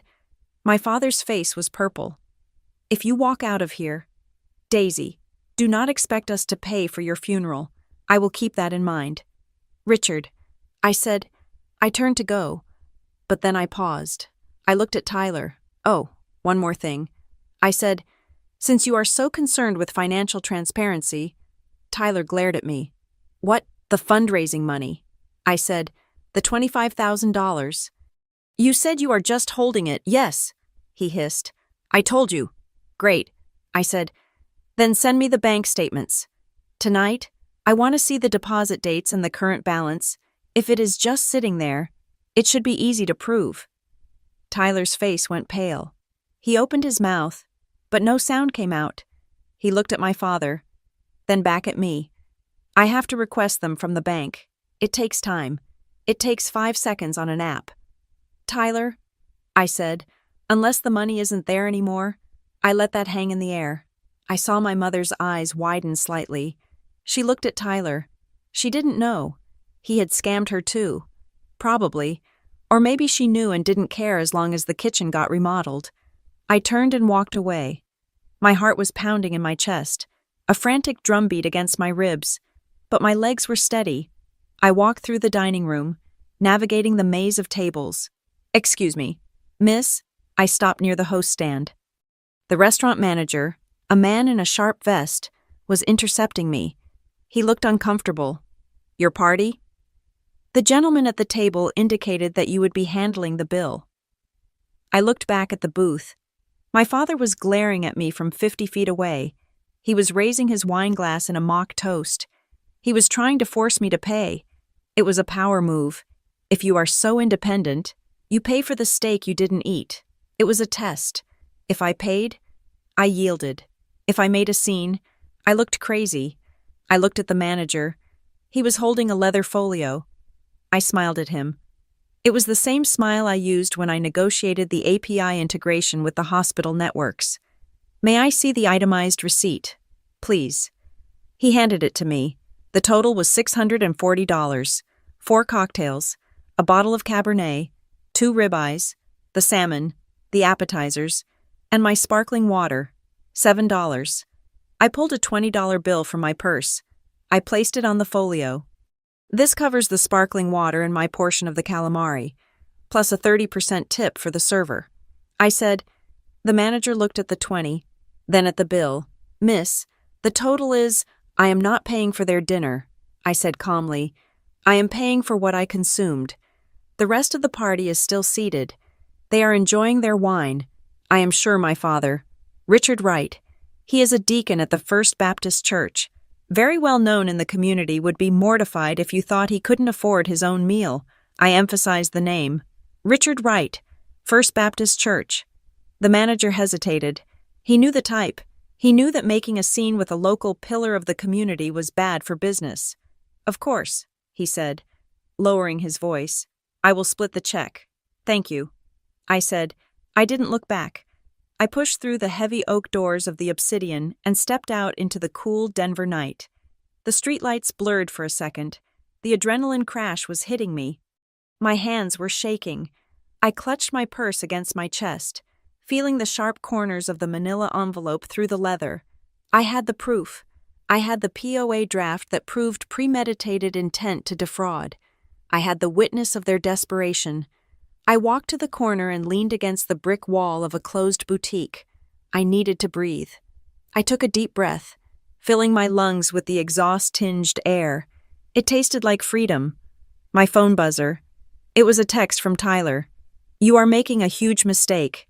Daisy, you think you are smart, but you are playing with fire. If you don't sign that paper, and you crash, We won't be there to pick up the pieces. We will let you rot. I stared at the screen. We will let you rot. He had written it down. He was so angry, so arrogant, that he had put the threat in writing. I took a screenshot. Then I opened my email. I composed a new message to Robert Vance, the forensic accountant I had consulted. Subject: additional evidence. Attempted coercion. Mr. Vance, please see the attached screenshot. Also, I have a physical draft of a power of attorney they attempted to force me to sign tonight, which bypasses medical authority. I will scan and upload it to the secure portal within the hour. I am ready to proceed with the forensic audit of the fundraising account. Daisy Wright. I hit send. I looked up at the sky. There were no stars visible above the city lights. But I knew they were there. They thought they were cutting me off. They thought they were abandoning me to the cold. They didn't realize that I had already built my own fire. I hailed a cab, whereto the driver asked. I gave him my address, but then I paused. Actually, I said, "Can we make a stop first? There is an office building on 17th Street. I needed to scan the document. I needed to lock it away in the digital vault before I went home. I couldn't risk them coming to my apartment. I couldn't risk them breaking in." The driver nodded. "You got it." As the car pulled away, I watched the obsidian disappear in the rearview mirror. My family was still in there, probably arguing over who would pay the $600 tab, drinking expensive wine to wash down the taste of their failure. They had no idea that the incapacitated girl they had tried to bury was about to become the most powerful person they had ever met. And the best part, they had handed me the shovel. The morning sun hitting the glass facade of the Denver skyline usually looked like promise. Today, it looked like an interrogation lamp. I had barely slept 3 hours after the dinner at the Obsidian. My body was humming with a toxic cocktail of cortisol and lingering chemotherapy fatigue, but my mind was operating at a cold, frantic velocity. At 8:15 in the morning, my phone rang. It was Dr. Evans, the director of the clinic in Aurora running our pilot program. I answered on the first ring, expecting a report on the latest patient data. "Daisy," Dr. Evans said. Her voice was tight. "We have a problem." My stomach dropped. Had the app crashed? Had a patient missed a critical alert? "Is it the server?" I asked, already pulling up my admin dashboard. "No," she said. "It is not the tech. I received a phone call this morning. A very disturbing phone call from someone claiming to be a concerned party regarding your corporate governance." I stopped typing. "Who they did not give a name," she said, "but they claim to have inside knowledge of Silverpine Health.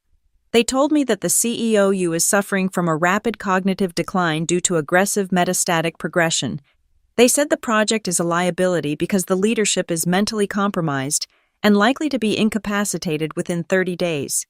They suggested I pull the pilot to avoid malpractice exposure. The room spun. It was not just a rumor. It was a targeted strike at my revenue stream. "Dr. Evans," I said, forcing my voice to remain steady. "You have seen me. You have seen the code. Do I sound compromised?" "No," she said. "But Daisy, I run a medical facility. Risk is a 4-letter word here. If there is a legal battle over leadership, or if you are hiding a terminal diagnosis that affects your ability to deliver, I need to know. I am not hiding anything." I said, "I am in remission. My scans are clean. This is a malicious attack from a personal dispute. I can send you a certified letter from my oncologist within the hour." "Send it," she said. "And Daisy, fix this. I cannot have drama attached to my patient data." She hung up. I sat there, gripping the phone until my knuckles turned white. They were attacking the business. They knew they could not break me emotionally anymore, so they were trying to starve me out. Before I could process the call, my email pinged. It was Elias, my mentor from the accelerator. Subject: urgent. Ethics complaint. I opened it. "Daisy, call me. The board of directors just received an anonymous whistleblower complaint. It claims you falsified your application regarding your solvency and that you are using investor funds to cover personal medical debts. They are threatening to revoke your seed status." I dialed Elias immediately. "It is a lie." "Elias," I said before he could even say hello. I know it is a lie, he said, his voice gruff. I have seen your books. You are running leaner than any founder I have. But the board is skittish. This email, it is detailed. Daisy, it references specific medical billing codes. It references the family trust. My blood ran cold. The family trust. Only 3 people knew about the specific withdrawal Tyler had made. Only 3 people had access to those codes. Send me the email header. I said, I do not need to be a forensic analyst to read an email header, but having Elena, my CTO, certainly helped. I forwarded the raw data to her. Trace it. I texted. 10 minutes later, she replied. The sender used a burner Gmail account, but they were sloppy. They didn't use a VPN. The originating IP address resolves to a commercial fiber line in downtown Denver.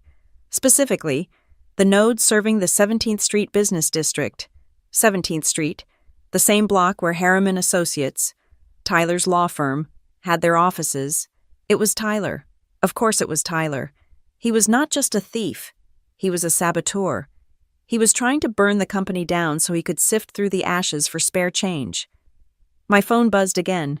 A text from Tyler, hearing some rumblings about the business being shaky. People talk. Days. Don't complicate things.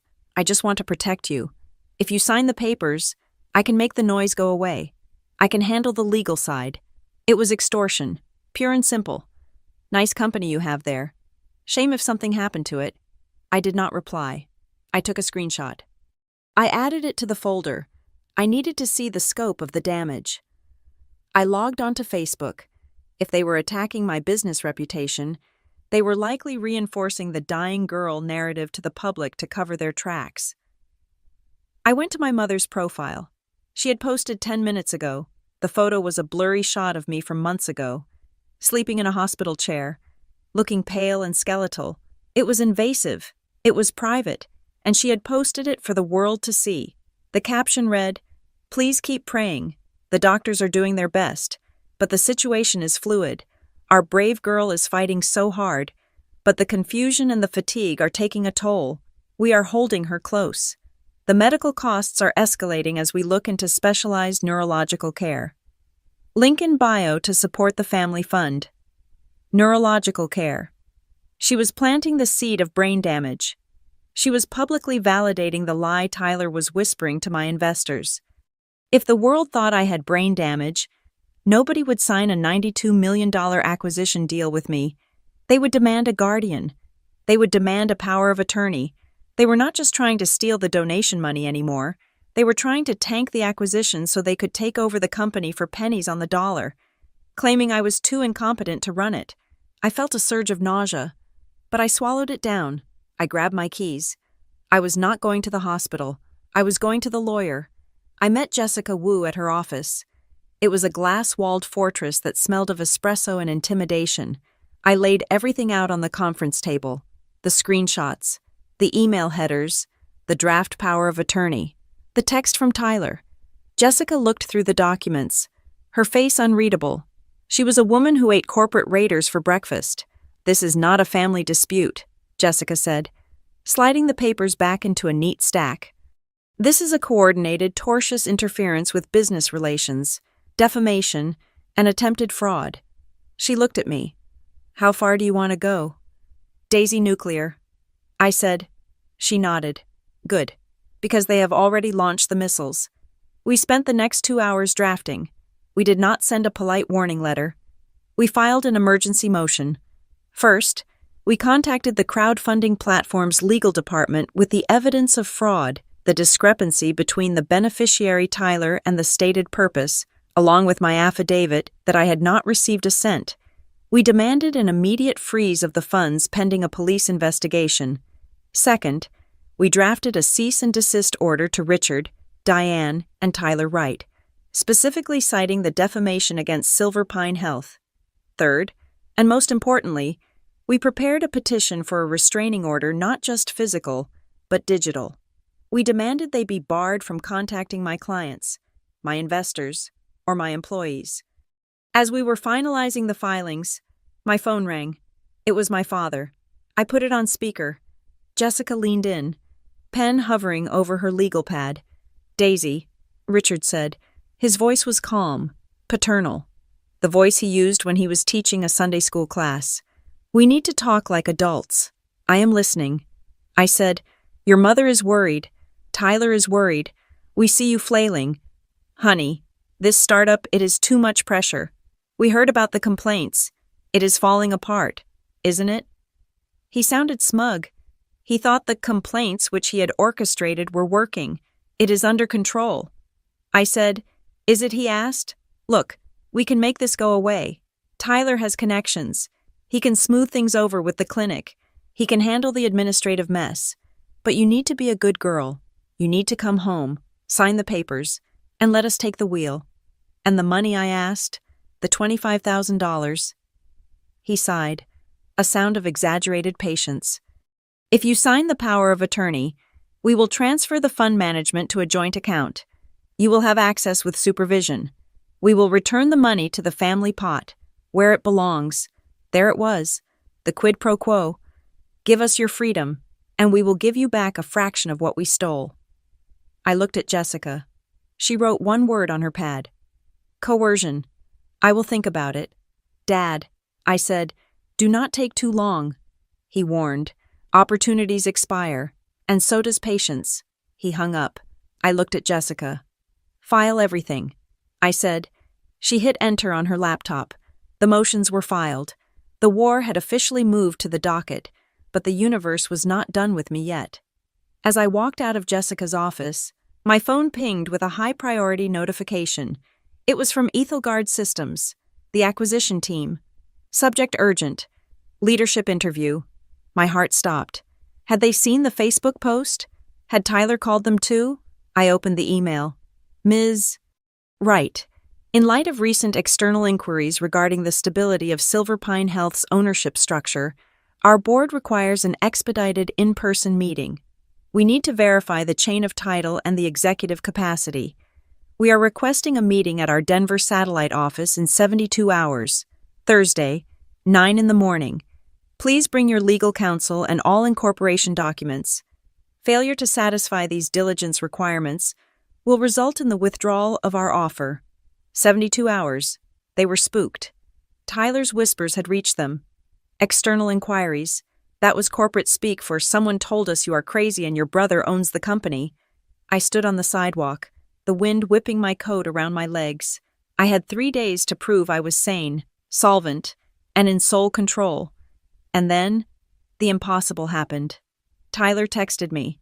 Hearing Ethelgard is sniffing around. Big league stuff. Days. You are out of your depth. You need a lawyer in that room who knows the family history. I can represent you. I will cut my fee. Do not go in there alone. You will blow it. I stared at the screen. How did he know I had not told him? I had not told my parents. The only people who knew were me. Elena. And no, Elena was a vault. Had he hacked my email? Had he guessed? Or, and this thought chilled me to the bone, was he the one who had tipped them off in the first place? Not to kill the deal, but to force his way into it. If he represented me, he would be in the room. He would see the term sheet. He would see the $92 million figure. And once he saw that, he would never let go. He would use the power of attorney to sign the deal on my behalf and funnel the payout into his control. I typed back, my fingers shaking with rage. I have counsel. It is not you. Stay away from my company. Tyler, if you contact Ethelgard, I will have you disbarred. I blocked his number. I was shaking. The walls were closing in. I had the legal motions filed, but the courts were slow, and business moved fast. If Ethelgard pulled the offer before the judge granted the restraining order, I lost everything. I needed leverage. Real, dirty leverage. Something that would make Tyler back off instantly. I got back to my apartment and opened my laptop. I went to the anonymous Dropbox I had set up on my website for patient feedback. Usually, it was just bug reports or feature requests, but there was a new file, uploaded 20 minutes ago. The sender was anonymous, but the message was cryptic. You are not the only one he is screwing over. Check the attachment. Karma is a wheel. I downloaded the file. It was a PDF. It was an employment contract, or rather, a draft of one. It was an offer letter from OmniHealth Solutions. OmniHealth was Crown Line's biggest competitor. They were the rival firm that Tyler's law firm was currently suing on behalf of another client for patent infringement. I read the document. It was dated 3 weeks ago. Candidate Tyler Wright, position corporate counsel. Contingency candidate agrees to bring proprietary client lists and confidential litigation strategy regarding the Crown Line case. I gasped. Tyler was not just a bad brother. He was a corporate spy. He was applying for a job at the opposing firm, offering to sell out his current firm's client secrets as a dowry to get hired. If this document got out, he would not just be fired, he would be disbarred. He would be sued into oblivion. His career would be over before it began. I looked at the timestamp, the anonymous sender. You are not the only one he is screwing over. Someone at OmniHealth, or maybe a secretary at his current firm, hated him enough to leak this. I smiled. It was a feral, dangerous smile. I had the nuke.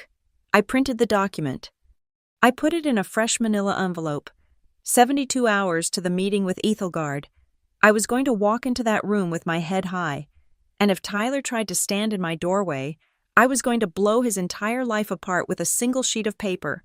I picked up my phone and called Jessica Wu. Get the restraining order ready, I said, but don't serve it yet. I want to save it for the main event. What changed? Jessica asked. I found the skeletons, I said, and they are dancing. The confidentiality agreement was 20 pages long, but the only number that mattered was on page 3, paragraph 2. Purchase price $92 million. I sat in the conference room of Ethelgard Systems' satellite office, the air conditioning humming a low, expensive note. Across from me sat their lead counsel, a man named Sterling, who looked like he had been born wearing a tie, and their chief financial officer, my own lawyer, Jessica Wu, sat next to me, her posture rigid as steel. The deal structure was complex but clear. 70% in cash at closing, 30% held in escrow for 18 months, contingent on performance metrics and, crucially, indemnification against legal claims. Sterling tapped the table with a gold pen. We are ready to move to final due diligence. Ms. Wright, Sterling said, but I want to be crystal clear. We are buying the intellectual property and the clean title of Silverpine Health. If there is a single lien, a single lawsuit, or a single claim of contested ownership from a third party, we walk. We do not buy lawsuits. We buy solutions. I nodded. The title is clean. I am the sole shareholder. Sterling looked at me over the rim of his glasses. We have heard rumors of a family dispute, a potential competency challenge. I felt Jessica stiffen beside me, but I kept my face impassive. My family is spirited, I said, but they hold no equity, no board seats, and no legal authority. I have a clean bill of health from my oncologist and a notarized capacity affidavit. They are noise. Mr. Sterling, not signal. Sterling held my gaze for a long moment. Then he nodded. Keep it that way, he said. If the noise gets loud enough to spook our shareholders, the $92 million vanishes. I walked out of that meeting with the weight of a fortune pressing on my shoulders. It was a life-changing amount of money. It was never look at a price tag again money. It was build a cancer center in my name money. But it was hanging by a thread, and that thread was the silence of 3 people who had never learned to shut up. Denver is a small city disguised as a big one. The legal community is even smaller. Somewhere between the filing of my restraining order drafts and the whispers in the court clerk's office, the wind changed direction. My family found out. They did not know the exact number. The $92 million was locked behind the NDA I had just signed, but they knew something massive was happening. They heard acquisition. They heard Ethelgard. They smelled the blood in the water, and like sharks who realize the prey is actually a whale, they stopped biting and started begging. The shift was instantaneous and nauseating. It started with my mother. 2 days after I signed the NDA, there was a knock on my apartment door. I checked the camera. It was Diane. She was not wearing her usual "I am disappointed in you" frown. She was wearing a pastel cardigan and holding a basket wrapped in cellophane. I opened the door, leaving the security chain on. Daisy. She beamed, tilting her head. Oh, look at you.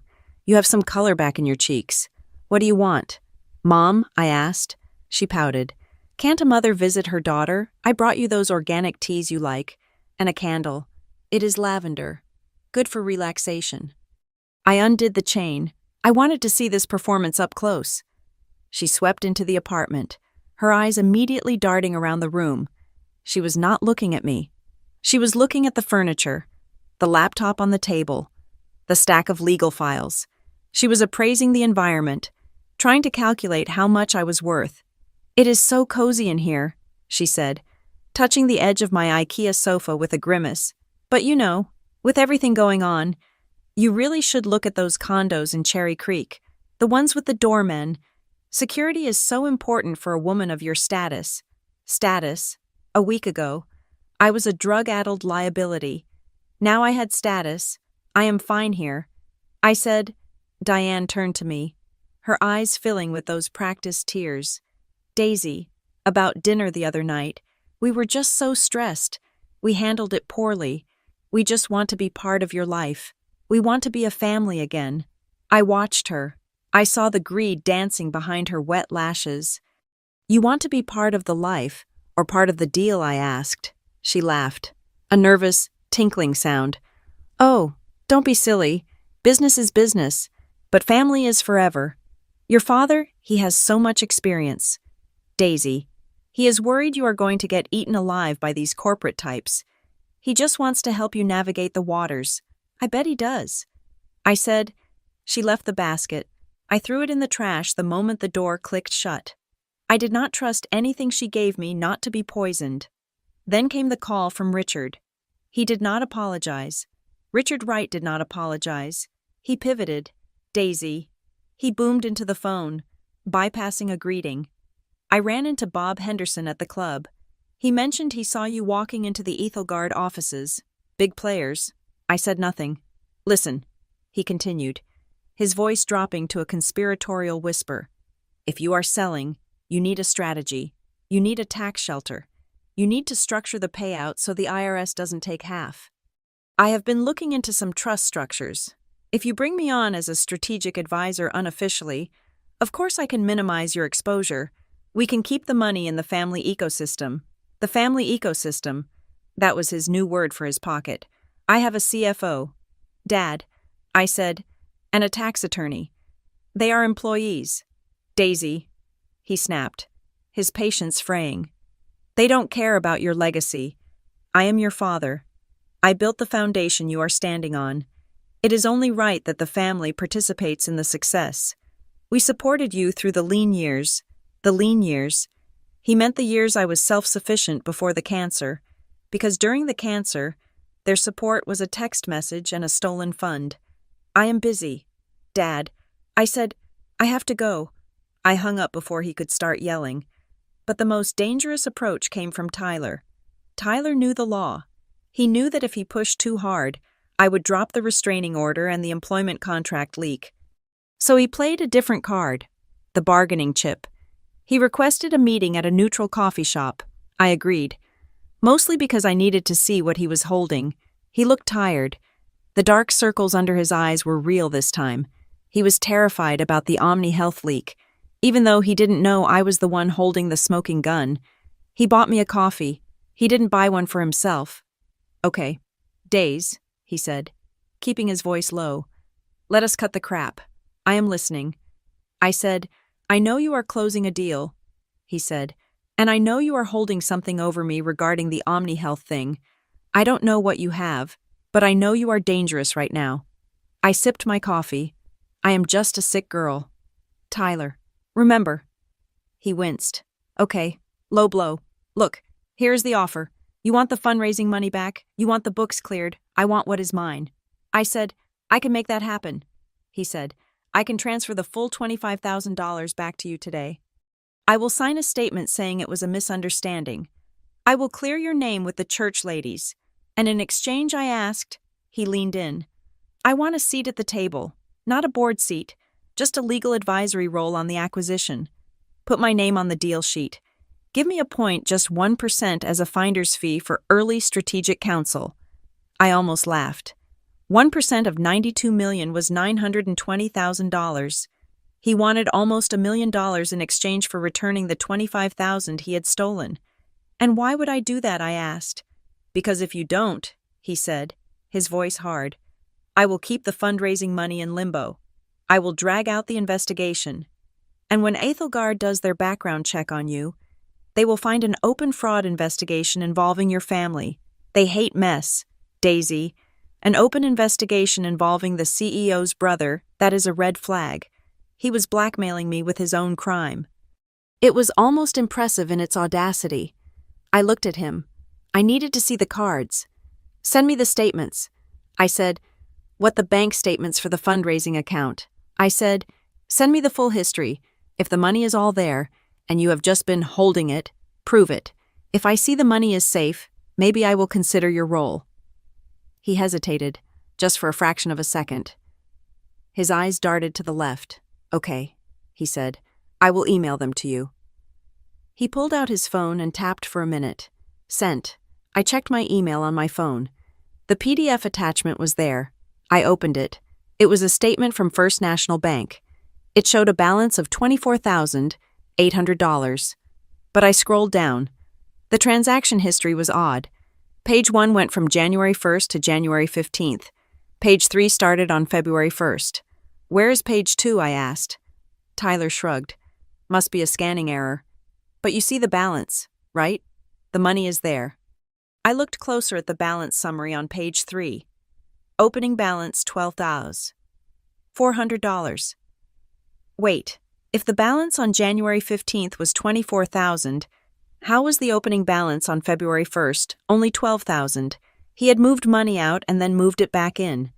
He had raided the fund, probably to pay a gambling debt or a car note, and then frantically borrowed money from somewhere else to top it back up before showing me. That was why the page was missing. It hid the withdrawal and the panic deposit. I looked at him.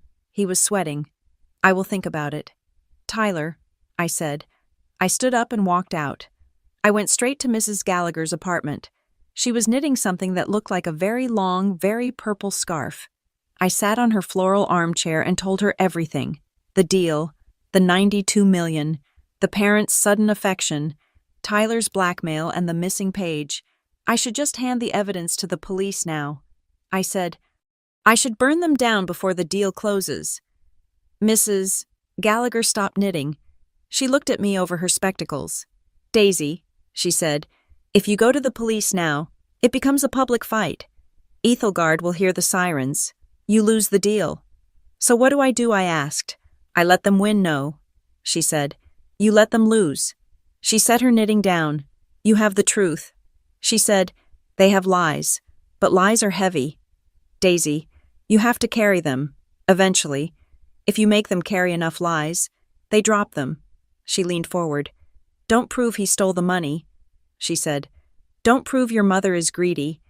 Just give them a room, a table, and a silence. Make them fill the silence. They will tell you who they are. You just have to record it. I looked at her. A room, a table, a silence. The acquisition was in the final stage. I needed a signed document from them, a release of claims, to satisfy Ethelgard's condition about no ownership disputes. If I asked them to sign it, they would refuse. They would demand money. But if I made them think signing it was their idea, if I made them think signing it was the only way to get the money they thought they were owed. I smiled. I pulled out my phone.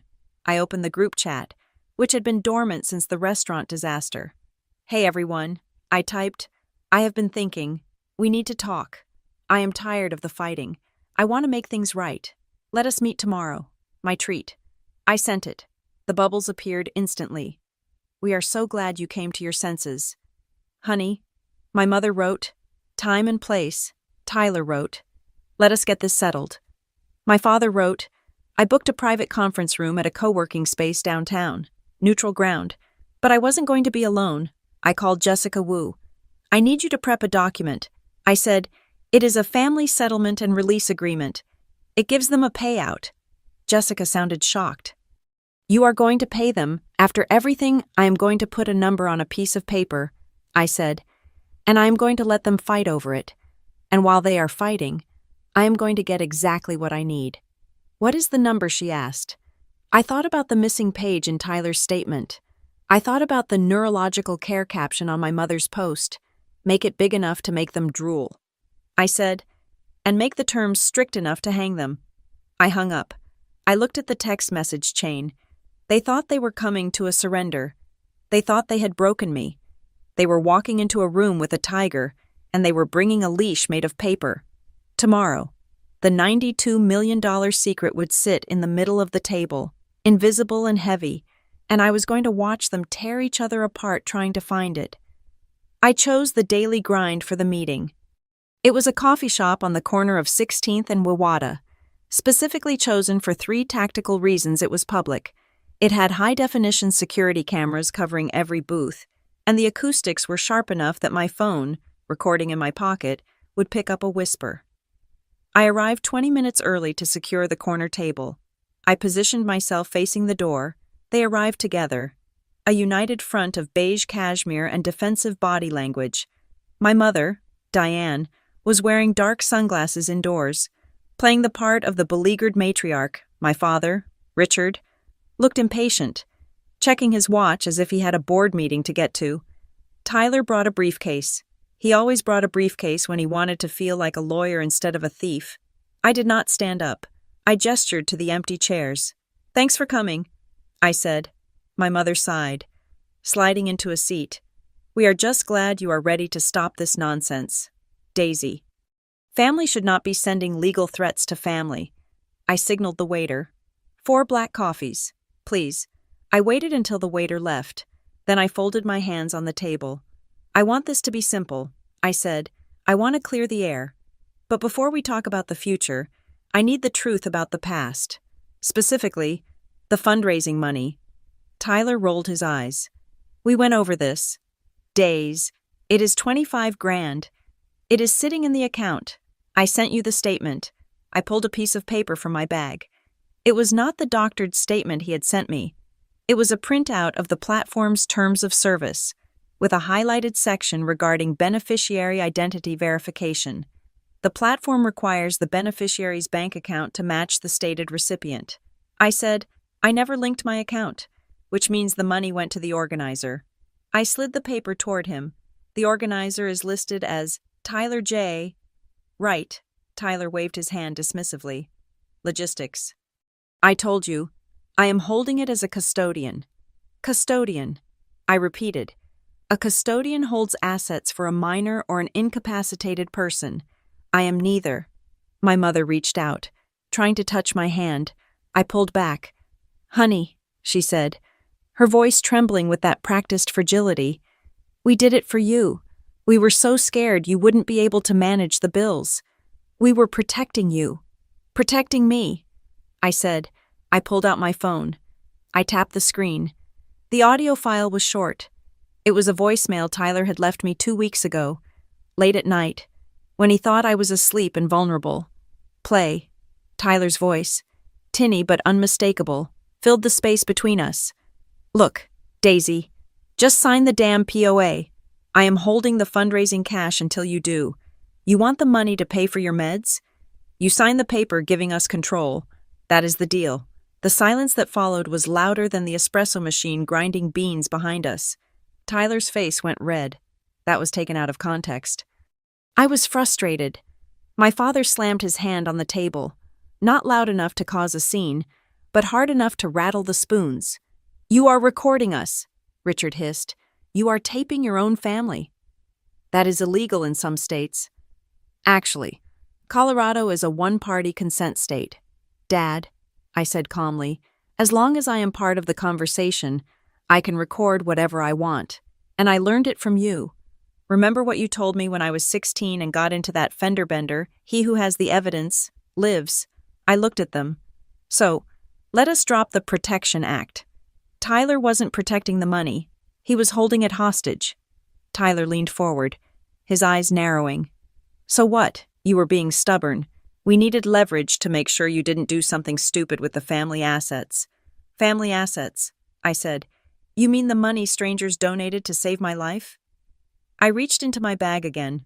This time, I pulled out a stack of paper.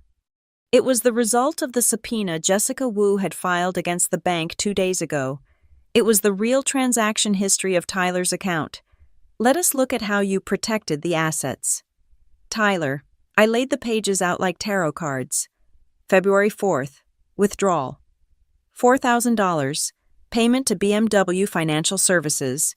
February 12th, withdrawal. $2,500, payment to DraftKings. February 20th, withdrawal. $6,000, transfer to Richard Wright. Chase Sapphire Reserve. I looked at my father. You paid off your credit card with my chemo money. Dad. My father's face turned a shade of purple I had never seen before. He did not look ashamed. He looked furious that he had been caught. It was a loan, he snapped. A short-term liquidity bridge. I was going to pay it back before you needed it. You were still in treatment. You didn't have any bills yet. I stared at him. A liquidity bridge. He stole from his dying daughter to pay for his country club lifestyle. And Tyler, I said, pointing to the DraftKings charge. You gambled with it, $2,000? Tyler looked away. Jaw clenched. I won that week. I was going to put double back in. But you didn't. I said, you lost. And then you doctored the statement to hide it. My mother started crying. Real, ugly tears this time. Not because she was sad, but because the image, the perfect, wholly right family was shattering right in front of her. We have expenses too, she wailed. The stress, your father's blood pressure, we needed a vacation to cope with your illness. I looked at her. A vacation to cope with my illness. You went to Cabo, didn't you? I asked. That week in March when I was in the ICU with sepsis, you said you were at a prayer retreat. You were in Cabo, on my dime. She sobbed into her napkin. Tyler slammed his fist on the table. Okay, fine. So we used some of it. So what? We are family. We supported you for years. You lived in our house. You ate our food. We are entitled to a little compensation for the emotional trauma you put us through. I looked at him. Compensation for trauma. I leaned in. My trauma was stage 3 cancer. Tyler, my trauma was vomiting until my throat bled. Your trauma was worrying that you might not get your inheritance if I lived. Tyler sneered. Oh, get off your high horse. You are sitting here with your little startup, acting like you are Elon Musk. But you are broke. Daisy, you need us. That is why you are here. You want the scraps. He thought I was desperate. He thought I was there to negotiate for the remaining $12,000. I sat back. I don't want the money. I said. They stopped. My father looked up, confused. What, I don't want the $25,000. I said, you can keep it. You can keep the BMW payments. You can keep the Cabo Tan. I reached into my bag one last time. I pulled out a single document. It was the family settlement and release agreement. I want you to sign this. Tyler snatched it up.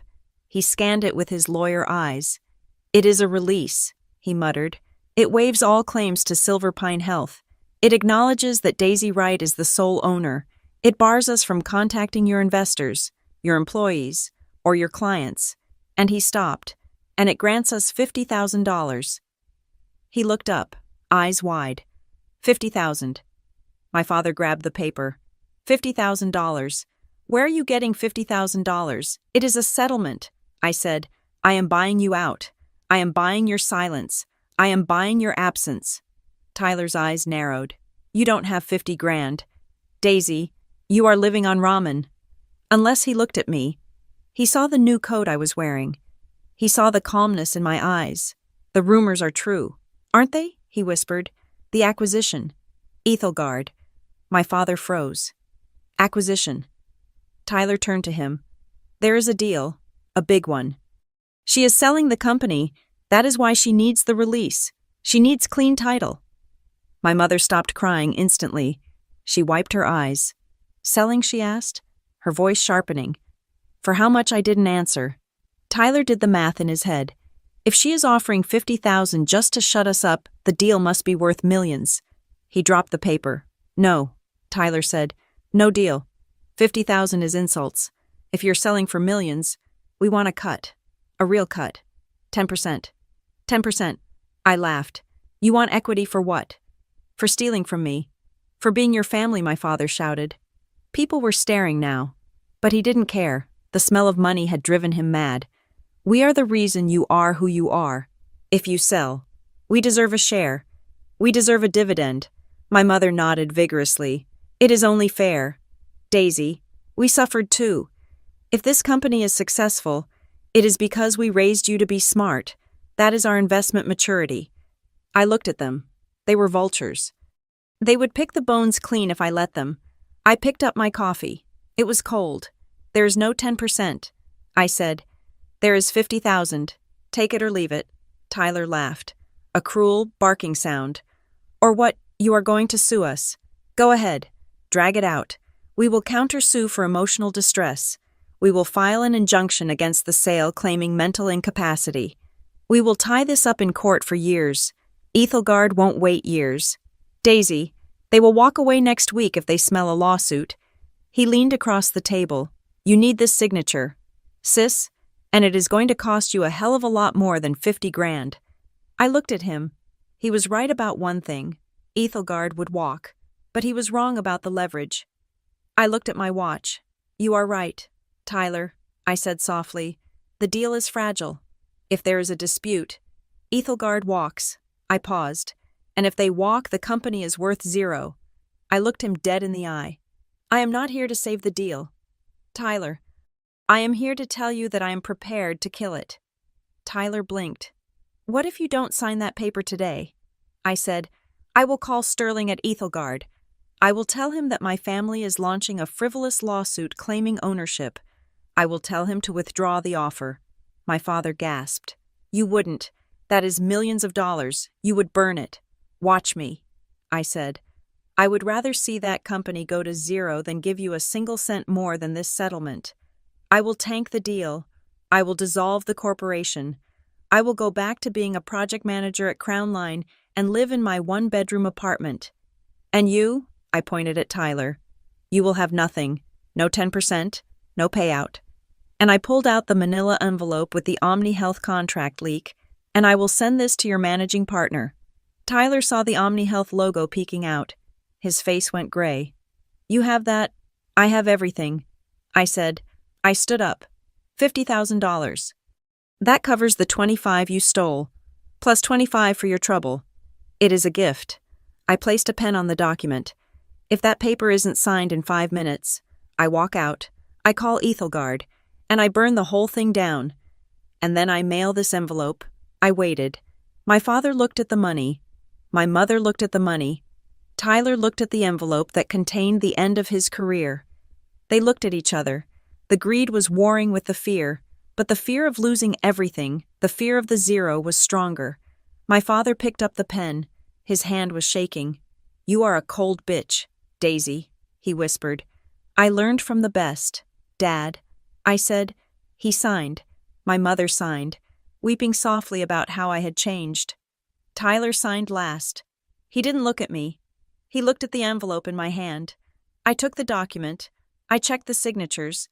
I reached into my bag and pulled out a cashier's check for $50,000. I slid it across the table. Don't spend it all in one place, I said. I turned and walked out of the coffee shop. I didn't look back. I didn't need to. I knew exactly what they looked like. They looked like people who had just sold their daughter for the price of a mid-range sedan and thought they had won. But I had the release, and tomorrow I had $92 million. The conference room on the 42nd floor of the Ethelgard Systems building was designed to intimidate. The table was a slab of black marble that looked like a monolith, and the windows offered a panoramic view of the Rockies, jagged and snow-capped against the piercing blue sky. It was the kind of room where companies were bought, sold, and stripped for parts. I sat at the head of the table. To my right sat Jessica Wu, my attorney, whose posture was so rigid she looked like she was carved from the same marble as the table. Across from us sat the Ethelgard acquisition team Sterling, the lead counsel, Mr. Henderson, the chief financial officer, and a severe-looking woman named Karen, who was the head of data security. The air conditioning hummed, a low, expensive sound that did nothing to cool the tension in the room. We are ready to proceed with the final signatures, Sterling said, opening a leather binder. However, we have one final item of due diligence that remains flagged. I knew it was coming. I clasped my hands on the table. Go ahead. Mr.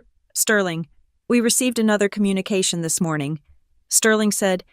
He slid a piece of paper across the marble. It was a printed email.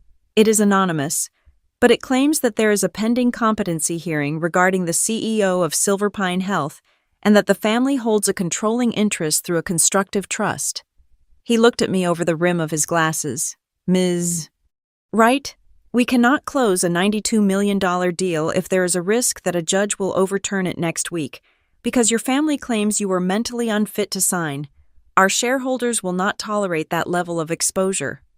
Jessica Wu opened her mouth to object, to cite the clean title search, but I raised a hand to stop her. I expected this. I said, my voice was calm. It was the calm of a captain who has already steered the ship through the hurricane and is now just docking at the pier. I reached into my briefcase. I did not pull out a defense. I pulled out the offense. First, I laid down the family settlement and release agreement that Tyler, Richard, and Diane had signed yesterday in the coffee shop. This is a settlement agreement signed 24 hours ago. I said, in it, Richard, Diane, and Tyler Wright accept a payment of $50,000 in exchange for a complete and total waiver of all claims, past, present, and future, regarding Silver Pine Health. Sterling picked up the document. He scanned the signatures.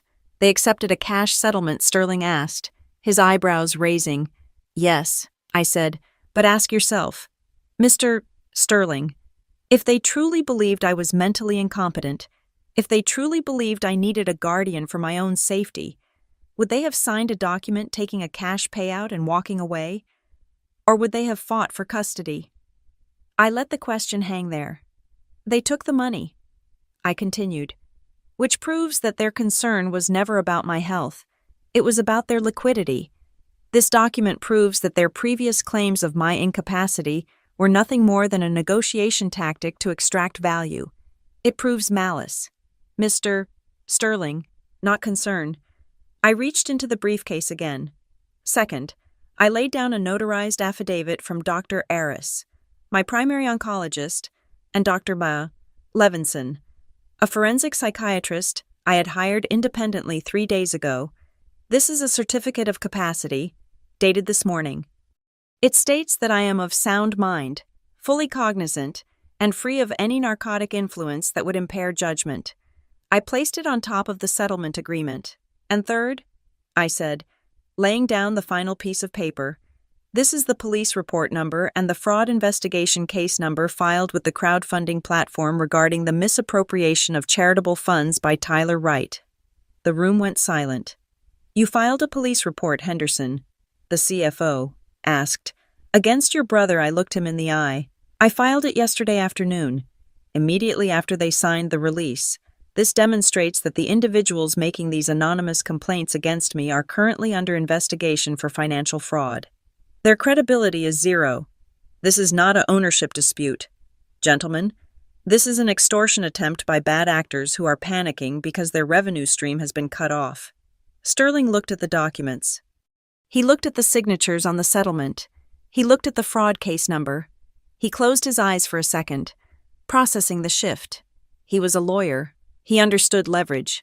He understood that I had just turned a risky family dispute into a clear-cut case of criminal extortion. He looked up at me. There was a new respect in his eyes. This changes the narrative. Sterling said, if they signed a release for cash, they have no standing. And if they are under investigation for fraud, any suit they bring will be dismissed immediately. He turned to his team. We are clear to close. The tension in the room broke like a fever. Folders were opened. Pens were uncapped. But I was not done. Wait, I said. Sterling paused. Yes, I want an additional clause added to the purchase agreement. I said, Section 14, regarding indemnification. Jessica looked at me, surprised. We hadn't discussed this. I want a non-interference and defense clause, I said. I want it stated that Ethelgard Systems acknowledges the existence of these hostile third-party claims and agrees that any future litigation brought by Richard, Diane, or Tyler Wright regarding this acquisition will be treated as frivolous harassment. I want Ethelgard to agree to use its own legal resources to seek immediate dismissal of such claims, so that I am not dragged back into court on my own dime. Sterling hesitated. That is unusual. Ms. Wright. Usually, the seller indemnifies the buyer. I am selling you a clean asset. I said, I have proven it is clean, but I am also handing you a shield. If my family sues, they are suing a $92 million corporation with an army of lawyers, not a single woman in an apartment. I want them to know that if they come for me, they have to go through you. Sterling looked at the fraud report again. He looked at the settlement. He realized that by protecting me, he was protecting his investment. Agreed, Sterling said. We will add the rider. As the paralegals went to print the new page, my phone buzzed on the table. It was Tyler. I did not answer. I let it vibrate against the marble. It buzzed again, and again. A frantic, insect-like sound. I glanced at the screen. Text from Tyler. The bank just froze my accounts. What did you do? I smiled. It was a small, cold smile. Twist number 1, I had timed the filing of the fraud report specifically. The crowdfunding platform and the bank had acted faster than I expected. They had frozen his personal assets pending the investigation into the $25,000. He was standing at a checkout counter somewhere, or trying to pay a bill, and his card had declined. He was realizing that the $50,000 cashier's check I gave him yesterday was useless if his account was locked for fraud. The phone buzzed again. Text from Tyler Daisy. Pick up. They are talking about grand larceny. We had a deal. You gave me the check. I looked at Jessica. She saw the messages. She didn't say a word, but she moved her phone slightly closer to mine, capturing a picture of the harassment. More evidence. The paralegal returned with the fresh contract. The paper was warm. This is it, Sterling said. The final execution copy. He slid the document toward me. $92 million. 70% in cash wire transfer. 30% in escrow. I picked up the pen. It was a heavy black fountain pen. My hand did not shake. I thought about the chemotherapy chair. I thought about the hours spent staring at the ceiling, wondering if I would live to see 35. I thought about the empty driveway where my brother's car should have been. I thought about the neurological care lies my mother posted on Facebook. I wasn't just signing a business deal. I was signing my emancipation. I signed my name, Daisy Wright. I dated it. Sterling signed. Henderson signed. It is done, Sterling said. The wire has been initiated. You should see the funds in your account within the hour. I stood up. My legs felt light, as if gravity had suddenly decided to let go of me. Thank you, gentlemen, I said. I shook their hands. I packed my briefcase. I walked out of the conference room, Jessica trailing behind me. We walked to the elevator. Daisy, Jessica said, her voice filled with awe. That was surgical. It was necessary, I said. The elevator doors opened to the lobby, and there they were. They must have tracked me. Or maybe Tyler had guessed where the meeting was. Richard, Diane, and Tyler were standing near the security desk, arguing with a guard.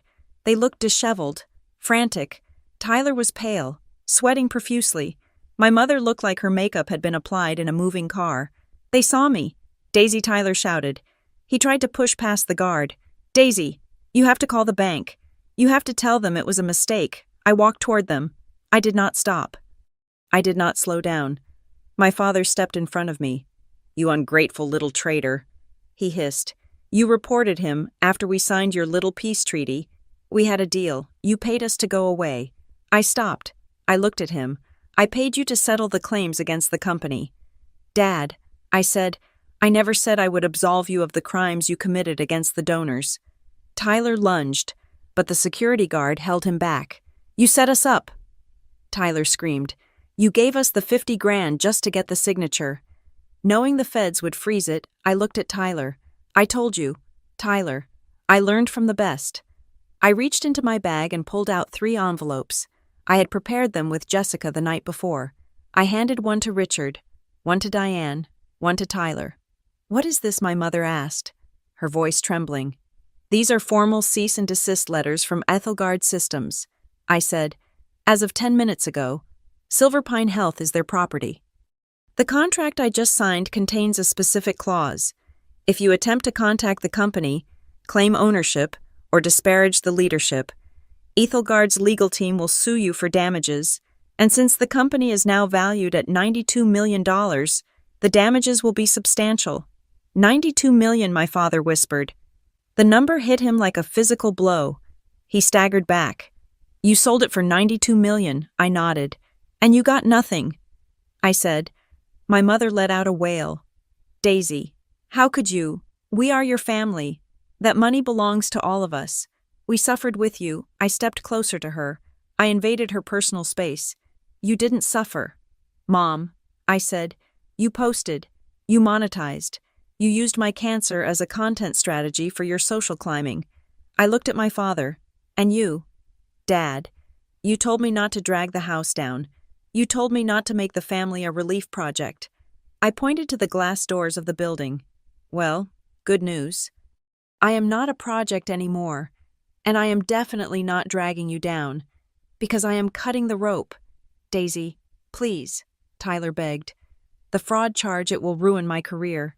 If you just drop the report, I will disappear, I swear." I looked at him. I saw the fear in his eyes. It was the same fear I had felt when I was waiting for the biopsy results. "You abandoned me during chemo." "Tyler," I said. My voice was low, hard as a diamond. "I sat in that chair alone while you stole money in my name to pay for your gambling." I stepped back. "I am not taking revenge by screaming at you. I am not taking revenge by keying your car." I gestured to the building behind me, to the deal I had just closed, to the life that was waiting for me. "I am taking revenge by ensuring that you never, ever get to touch a single cent of my success. You wanted to be strangers when I was dying. Congratulations. You are strangers now that I am winning." I turned to the security guard. "These people are harassing me. Please ensure they are removed from the premises." "Yes, Ms. Right," the guard said. I walked through the revolving doors. I stepped out into the Denver sunshine. It was bright. It was warm. I pulled out my phone. I saw the notification from my bank. Wire transfer received $64, $400, $1,000. The cash portion. I stared at the number. It was real. I didn't call a travel agent. I didn't call a car dealership. I called Mrs. Gallagher. "Hey," I said, "put the kettle on. I am coming over. And I'm bringing the good biscuits." I hung up. I walked down the street, merging into the crowd. I was just a woman in a coat, walking toward the rest of her life. My family was behind me, screaming at a security guard, drowning in the mess they had made. They had spent their lives thinking I needed them to survive. They thought their approval was the oxygen I breathed. But as I took a deep breath of the crisp mountain air, I realized the truth. I didn't need them to live. I just needed them to stay away. And for $92 million, I had bought the best security system in the world. Thank you so much for listening to Daisy's story. It is a journey that proves sometimes the best revenge isn't about hurting others, but about protecting your own peace and success. I would love to hear from you. Please comment below and tell me which country or city you are listening from. It is always amazing to see how far these stories travel. If you enjoyed this, please subscribe to the channel Maya Revenge Stories. Hit that like button and smash the hype button to help this story reach even more people who might need a reminder of their own strength. Stay strong, and see you in the next story.